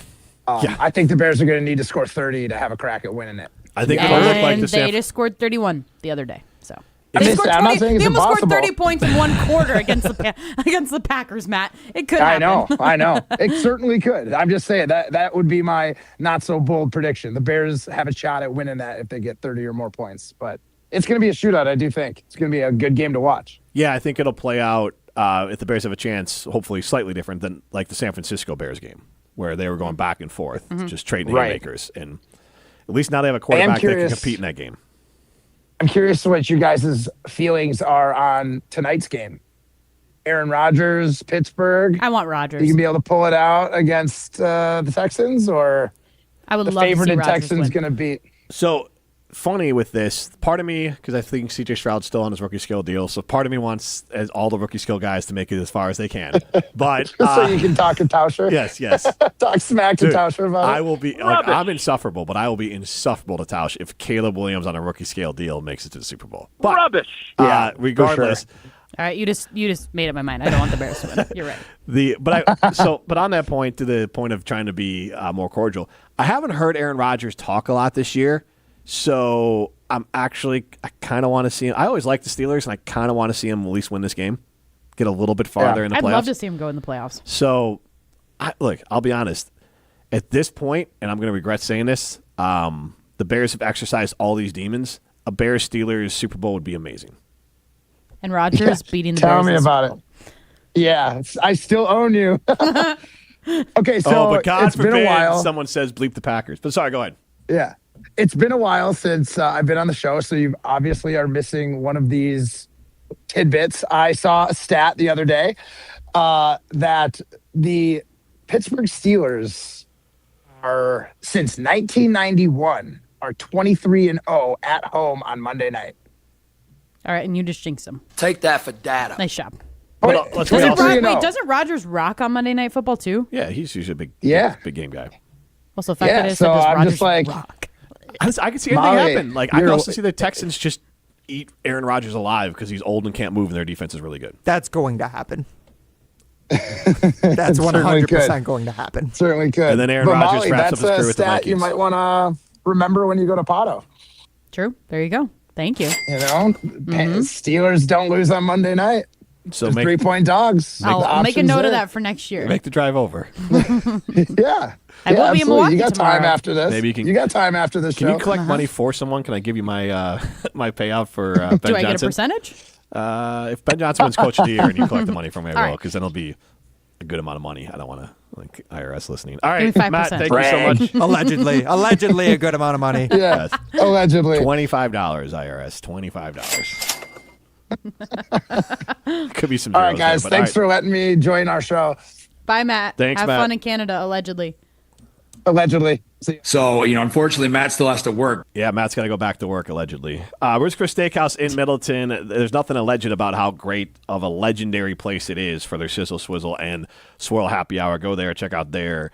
Get a steak sandwich, get a cheeseburger, get yourself a Coors Light, an Old Fashioned. Make sure to say hi to Kevin and Lee when you're there. This is Jim, Matt, and Molly, presented by Coors Light. That's actual factual. You're listening to Jim, Matt, and Molly. I think, when they got to the NFC Championship games, they had buys. One seeds? Yeah, they were buys. Yes. Yeah. So, anyways, Semantics. Facts sometimes get you. No, those are facts. No, yeah, it's a technical fact. Take that for Semantical data. facts. All right, I'm not getting into it. Technical fact? You mean the facts? Yes. All right, let's go to Brett Technically, Madison. you're right. Presented by Coors Light on 100.5 ESPN, the ESPN Wisconsin app, and ESPN Madison on YouTube. Imagine the peace of mind knowing your home or business is safe 24/7. I'm Jeffrey Beckman, president of J&K Security Solutions, and we provide security you can trust. Serving Madison and southern Wisconsin, J&K Security Solutions offers state-of-the-art home and business security systems tailored to your needs. From video surveillance to home and business automation, to find out how J&K Security can help secure what matters most in your life, visit jksecurity.com. Condon Jewelers, the jeweler on the east side, the jeweler on your side. When you see Diamond Jim, you can count on him to be on your side. Selection beyond compare with on-site repair, so you can wear your jewelry with pride. Condon Jewelers, the jeweler on the east side, the jeweler on your side. Hey, it's Molly Brown. And let's be honest, between work, kids, and everything else life throws at me, I'm always looking for a little extra energy. That's why I love ZOA Energy. It's made with natural ingredients, vitamins, minerals, and antioxidants, so I get that boost I need without the crash or jitters. Plus, there are tons of great flavors. It's vegan, gluten-free, and even low in sugar, so it fits right into my busy, health-conscious routine. So grab a ZOA Energy, fuel your body, focus your mind, and take on your day like a champ. My name is Whitney Allen. I am a widow. My husband Ryan died. We never thought in a million years we'd have to use life insurance. The unexpected happened. With Ethos, it is so fast and easy. It's 100% online. You can get a quote in seconds, apply in minutes, and get same-day coverage. No medical exams, and you can get up to $3 million worth of coverage through Ethos. Get your free quote at ethos.com/game. That's ETHOS.com/game. Time spent on application may vary. Online health questions required. Shop the Sherwin-Williams winter sale and get 30% off paints and stains January 9th through the 19th. Whether you're refreshing your interior or exterior, we've got the colors to bring your vision to life. And with delivery, getting everything to your door is easier than ever. Shop online or visit your neighborhood Sherwin-Williams store. Retail sales only. Some exclusions apply. See store for details. Delivery available on qualifying orders. 4 years, it's enough time to earn a college degree, to serve a full term as a president, to raise a toddler into a kindergartner, to train for something big and become someone new. Right now, Pella Windows and Doors of Wisconsin is offering 0% interest for 4 years, so you can invest in your home and use your hard-earned savings for life's biggest moments. Offering Pella exclusive features like blinds between the glass and customizations to match every home style. We believe in providing our customers with the highest quality products and top-notch service at a price you can afford. Tested, safe, durable, and backed by a limited lifetime warranty, Pella's rated #1 for craftsmanship, innovation, and exceptional design. So aim high and think long-term when setting your New Year's resolution. And imagine what you can accomplish in 4 years when you finance your home project with Pella Windows and Doors Wisconsin. Start your journey today at PellaWI.com. Prizes, flyaways, even cash money. You want it? We've got it. Find a list of all contests and official rules by visiting ESPNWisconsinContests.com. That's ESPNWisconsinContests.com. Join the Madison Money Guy, Christian Finfrock, for Retirement Income Strategies, Saturday and Sunday mornings at 7. Get the information you need as you plan for retirement. That's Retirement Income Strategies, Saturday and Sunday mornings at 7. Investment advisory services offer the Retirement Income Strategies, an SEC-registered investment advisor. Doug Brown is Assistant Executive Director of the Dane County Humane Society. Doug, your organization has business technology from James Imaging Systems. Today, we'd like to hear about your mission. At Dane County Humane Society, we believe that everybody deserves the unconditional love that a companion animal can bring into their lives. We take pride in working with our community to help people help animals. How so? We are proud to offer services for adoptions. We're proud to help lost animals find their way home. We're proud to be able to take care of the injured and orphaned wildlife of the community. How can others lend a hand to help the Dane County Humane Society? I'd encourage anybody who is interested in helping to visit our website where they can learn more about the organization, including ways to volunteer, to donate, to participate in a special event. And the Dane County Humane Society's website is? GiveShelter.org. One more time. GiveShelter.org. James Imaging Systems, your local business technology partner.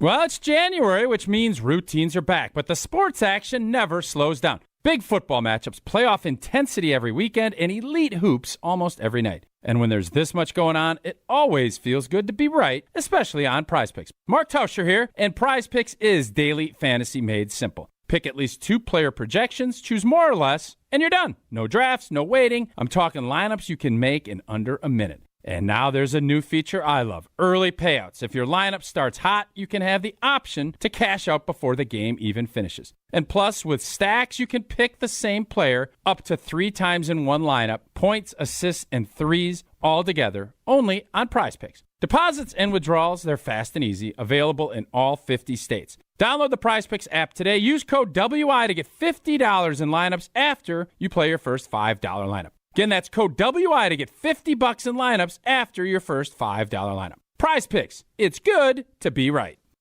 This is Martin Sesaker from Norway. You're listening to Jim, Matt, and Holly on 100.5 ESPN Madison.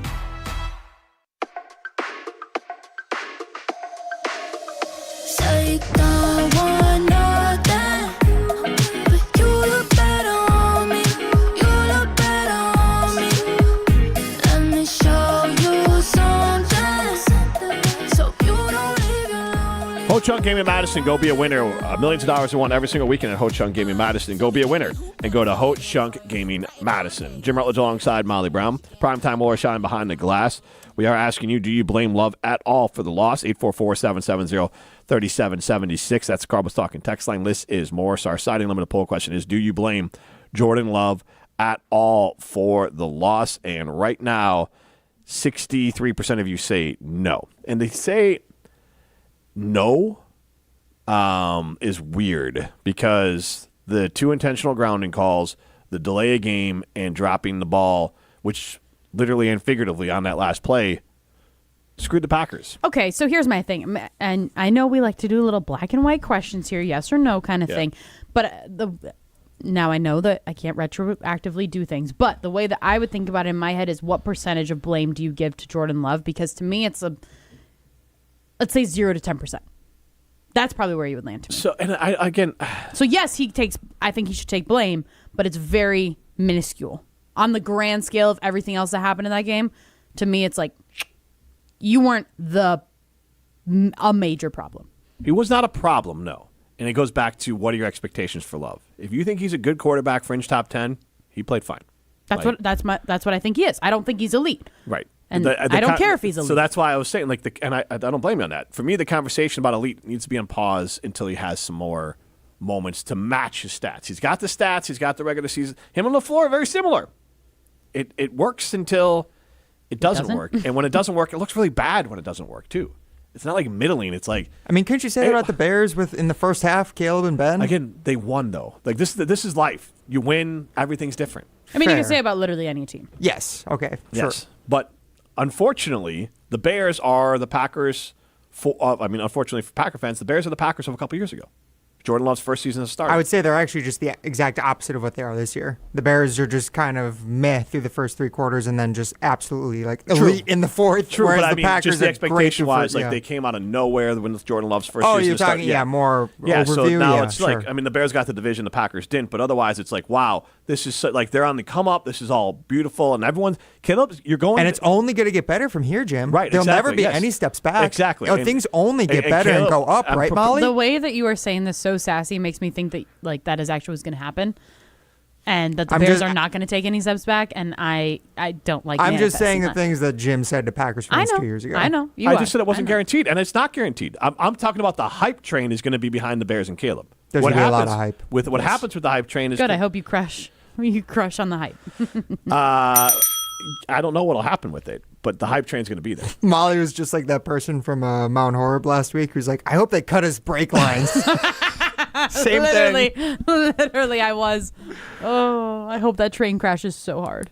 Thank you so much. You have a special surprise for Molly Brown here? Yeah, we got to go throwing stones, guys. All right. 1, 2, 3. Some takes are cooler than others. You know this kid is as cool as the other I think side I know of the pillar. surprise. Some opinions are just cooler than the don't. rest. That was cooler than being cool. It wouldn't be a surprise always. And if you keep it chill, then it's a cold take. Chill out. I'm chill. I'm chill as a cucumber, man. I'm always the coldest. This is Throwing Stones, presented by Metro Kia Madison, Madison's chillest Kia dealership. Yes, Jim, that's actual factual. When talking that if Molly knew what was coming, then it would not be a surprise and it wouldn't be as fun. Yeah. Because we might have a case of Mr. Steal Your Take. Of course it was. Watch what you say around her. The Green Bay Packers have had an easier time replacing Aaron Rodgers. I think someone stole your take. Maybe I'm wrong. Aaron Rodgers than they have replacing Why are you talking, Mason Jim? Oh, sorry. Say that again. I know that somebody is an that did. amazing take. You heard it here first, because Molly heard it somewhere else. Of course it has been harder to replace Crosby. Sick, bro. Molly, you flatten them. Oh, that's just mean. Time for Mrs. Steal Your Take. Yes, Molly, noted take stealer. Allegedly. Allegedly, according to Matt Hamilton. That's actual factual. But allegedly, Molly Brown might not have been wrong on one of her takes. Maybe just early. Okay. Because, guys, this was the conversation on Sunday Karma with Greg Scalzo, Craig Karmazin, and Alex Strofe talking about the Green Bay Packers coaching staff after the loss to the Bears and after they up 25 points in the fourth quarter. Let's see who they focused in on. I don't know who's hiring Hafley. Like, what am I missing other than he's good at a podium? He was a bad college head coach at Boston College. Yeah, he became a good coordinator here until they got decimated. Boston College. Wait. But I think the point is, like, if he's not going somewhere with Micah Parsons, then hey, what guys, does that I hope say? you're right. I would love to have Hafley back. You would? So why is everyone so excited to have Hafley back if he just gave up 25 points in the fourth quarter, but everyone wants Matt LaFleur gone?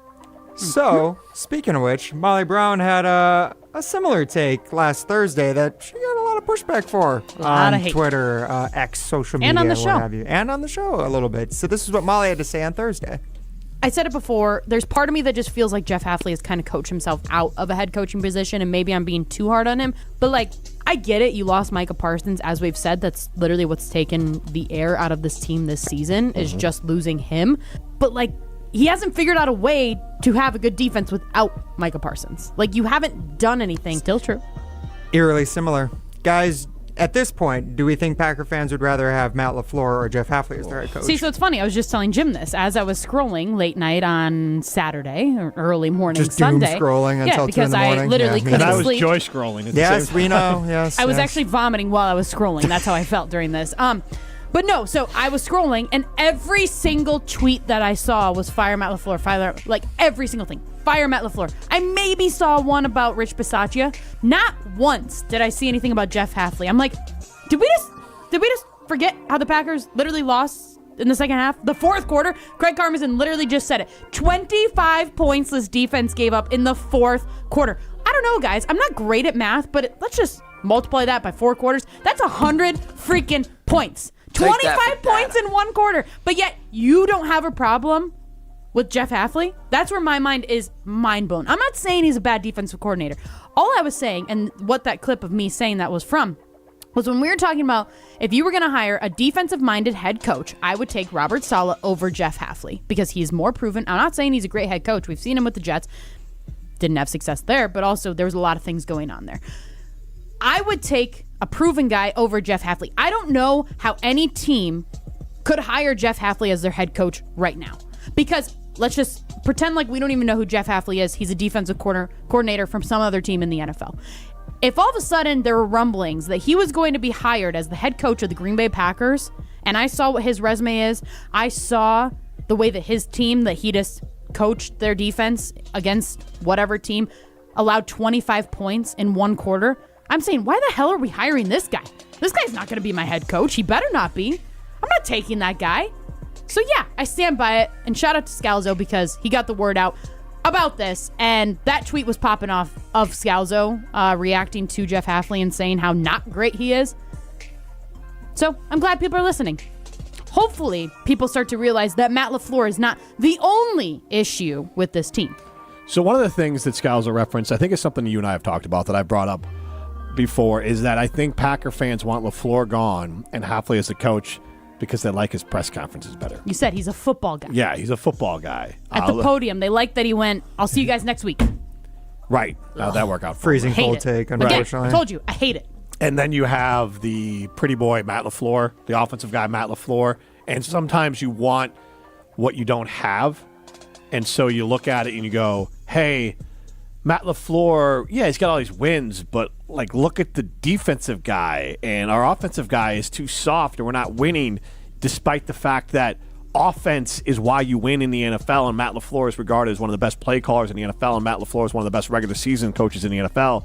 But Jeff Hafley said football things in a football tone, and I like football things, and I like Dan Campbell has beaten us pretty handedly until this year. So I want football things. It is funny, you're just ignoring the positives of LaFleur. Again, I will say this over and over and over again. As a Bears fan, fire Matt LaFleur. Now, one thing I will bring up, to Molly's point, pushing back against it a little bit. You mentioned the idea of if we were the Packers and if they were looking for their next head coach, and if we only knew Jeff Hafley based off of Saturday's performance, 2 seasons as the coordinator for the Packers, and looking at the results of what he's done so far, what would we take from that? When Matt LaFleur was hired as the Packers head coach after being the Titans offensive coordinator, where do you think the Titans ranked in points per game that season? I imagine it was probably pretty low. 27th. Who was his quarterback? His quarterback was Ryan Tannehill. His running back was Derrick Henry. Okay. So I will say, when it comes to head coaching candidates and on-field results, they don't always marry perfectly. Okay, so let me ask you the question. If in that scenario, Jeff Hafley was a candidate to be hired as the Green Bay Packers head coach he was a defensive coordinator for somebody. So the Packers fired Matt LaFleur and they're looking for the next we head don't coach. know Jeff Hafley. Yep. We know him as a defensive coordinator Don't know for some him from other Adam, team, yep. right? Do you want him as your head coach? Especially if, I don't know, the He name would not John be my Harbaugh first- is floating around. Yeah, exactly. Maybe other guys' names are floating around. He would not be my first choice on the market right now, but honestly, if you look at a guy like Matt LaFleur or some other head coaches, Mike McDonald for the Seahawks, what he's done this year, the guys who end up being really good head coaches aren't always the ones who are proven. Sometimes you have to take the bet and do your research. I'm not saying that he's not going to be a good head coach. I don't know. Well, I'm not trying. I'm just saying, you have to when it comes to head coaches, you really have to study these guys. And we can't predict if he's going to be good or not. No. There could be a guy that you think is going to be great and he ends up sucking. Yeah, you don't know. It's You tough. genuinely don't know. But if I have to go strictly by resume, I'm not hiring Jeff Hafley, and I stand by that. You gave up 41 points to a team that didn't make the playoffs, that you literally knew, and I said this with Jason on Friday, you knew what their game plan was. They had a backup quarterback in Huntley, and they had Derrick freaking Henry. What do you think they're going to do? Do you think they're going to throw the ball a lot, or do you, I don't know, maybe think that they're just going to run the ball? Ram it down your throats? Exactly. What did they do? Because the Packers didn't look like they were ready on defense to stop the run, did they? They had no stop. No. They had nothing in them. And I get it. He doesn't have crazy elite players. I understand that he has lost guys in Wyatt and Parsons, and the list goes on and on. And Quay Walker this last weekend. Or not Quay Walker. Adrian Cooper. I understand. You lost guys. But newsflash, if you're the head coach for another team, your roster is not going to be 53 of the best guys. It's not going to be all Micah Parsons. It's not going to be all Jordan. Your roster isn't going to be 100% amazing. You're going to have to work with what you have. And he hasn't. If the Packers didn't have Micah Parsons and their defense was the way that it was the last 5 weeks, they would have had, I don't know, 4 wins? Micah Parsons changed this freaking team. And Jeff Hafley didn't do anything besides have Micah Parsons. Who do you think did a better job handling the injuries this season? Matt LaFleur or Jeff Hafley? On their respective side of the ball? 1,000,000%. LaFleur. Now, the only big one really is Tucker Kraft. And then dealing with the injury all season for Josh Jacobs. Also, the offensive line. That's been makeshift all season. Was Zach Tom getting injured, and then also Elton Jenkins going down, which then moved Sean Ryan to center, which is then why Anthony Belton has to be starting. And then, unfortunately, Goody messed up with Aaron Banks, and then Rasheed Walker's the only, day one starter who I believe is starting in the position they were supposed to be. Yep. Yeah, and then you had Watson for half the year and Tucker for half the year. You never Yeah, did. true. They overlap a game. And Jaden Reed was out for most of the year. Yeah. So, Matt LaFleur did 1,000,000 times better on offense than Jeff Hafley did on defense. We'll talk about him on the other side, but it's a catch-22 with someone like LaFleur because I'm not replacing him with some dude off the street who has a nice resume as an offensive coordinator. I want a guy who has won, who's proven. There's not a lot out there. This is Jim, Matt, and Molly, presented by Coors Light. You're listening to Jim, Matt, and Molly, presented by Coors Light on 100.5 ESPN, the ESPN Wisconsin App, and ESPN Madison on YouTube. Zimbrick Honda has been a proud part of the Madison community since 1973, and they're your one-stop shop for over 250 new Hondas to choose from. Whether it's the sedan, SUV, or truck, their selection of new vehicles is second to none and has exactly what you're looking for. Stop in today at their location on Fish Hatchery Road and check out the all-new 2024 Honda Prologue, Honda's first all-electric SUV, or browse their selection online at ZimbrickHonda.com. That's ZimbrickHonda.com. Shop local. Shop Zimbrick Honda. I wasn't sure if I could afford college, and my family couldn't help me. But I'm so glad I didn't let that stop me. At Madison College, I found financial support beyond tuition. Even fuel, transportation, and technology has been covered. It's incredible that I'll be able to graduate debt-free. My advice to others, don't let financial barriers stop you. There's more to your story at Madison College.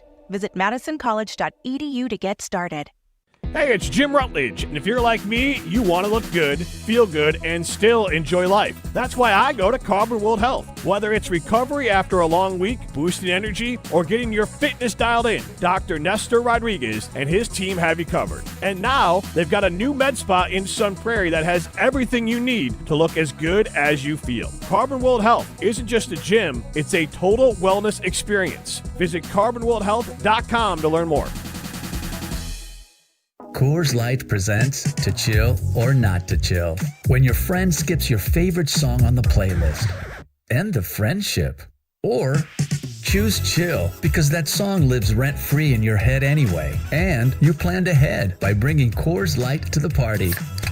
And the sound of that ice-cold can cracking open was music to your ears already. Coors Light. Choose chill. Celebrate responsibly. 2024 Coors Brewing Company, Golden, Colorado. Keeping up with vehicle maintenance is tough, so Metro Ford of Madison makes it easy with mobile service. Metro Ford will come directly to you, home, office, wherever your day takes you. Their Ford certified techs handle oil changes, filters, batteries, wipers, inspections, and more, all without a visit to the dealership. You stay on schedule, we'll take care of the rest. Call 608-246-3600 today to book your mobile service appointment and let service come to you. That's Metro Ford of Madison. Visit them at metrofordofmadison.com. Game day in Wisconsin calls for a big play. The Big Dinner Box from Pizza Hut. 2 medium one-topping pizzas, 8 boneless wings, and 5 breadsticks. All for just $19.99. That's enough for you to feed your whole lineup and the fans before kickoff. Hand-tossed, pan, thin and crispy, even tavern style. Pizza Hut has something for every seat in the stadium. Order now for delivery or carryout at pizzahut.com or on the app. Fuel your game day with the Big Dinner Box. Pizza Hut. Feed good times. Chevy trucks have you covered when the road takes you from smooth sailing to Chevy Colorado will eat up some of the toughest terrains with 5 available drive modes. And Silverado and Silverado HD have the muscle to take you out for some serious with multiple engine options and impressive towing. While Silverado EV is the perfect combo of performance and capability. Nice. Making it a snap to hitch up this electric truck and hit the road. Wherever the road leads, Chevy trucks are right there with you. See your Badgerland Chevy dealer today. Ben Brust here to tell you about the Princeton Club. If you're looking for a place where you can better yourself while having a wonderful atmosphere, you have it at the Princeton Club. Strong communities, strong body, and strong mind. All it takes is one small step to start today. You will see that you have everything you need in order to achieve all of your goals. Find your better tomorrow at the Princeton Club. 8 Madison locations where you go in there, you take a tour, and you realize this is a place for me. Find more at PrincetonClub.net. At J&K Security Solutions, protecting your home or business is more than just the priority. It's what we do. I'm President Jeffrey Beckman. Since 1987, J&K Security Solutions has been committed to providing Madison and Southern Wisconsin with dependable security solutions. Whether it's security, fire, or the latest automation solutions, go to jksecurity.com to see how J&K can help keep your home or business secure. Get protected now at jksecurity.com. Listen to Wilde and Tausch, presented by Pella Windows and Doors of Wisconsin on 100.5 ESPN. That's Evan Cohen of Unsportsmanlike. You can hear him across ESPN Wisconsin. Before you even get to the honest trade, I believe they're going to exhaust every other option of increasing the productivity of this team before they ever consider trading him, and then we'll revisit in June. Wilde and Tausch, weekdays 9 to noon on 100.5 ESPN, the ESPN Wisconsin app, and ESPN Madison on YouTube. Coors Light presents To Chill or Not to Chill. When your friend skips your favorite song on the playlist. End the friendship. Or choose chill because that song lives rent-free in your head anyway. And you planned ahead by bringing Coors Light to the party. And the sound of that ice-cold can cracking open was music to your ears already. Coors Light. Choose chill. Celebrate responsibly. 2024 Coors Brewing Company, Golden, Colorado. This is Martin Sesaker from Norway. You're listening to Jim, Matt, and Holly on 100.5 ESPN Madison.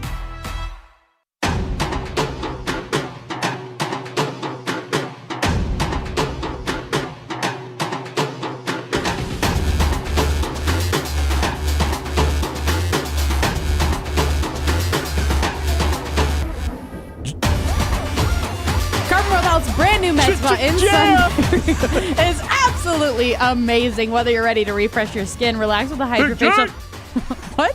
Big J.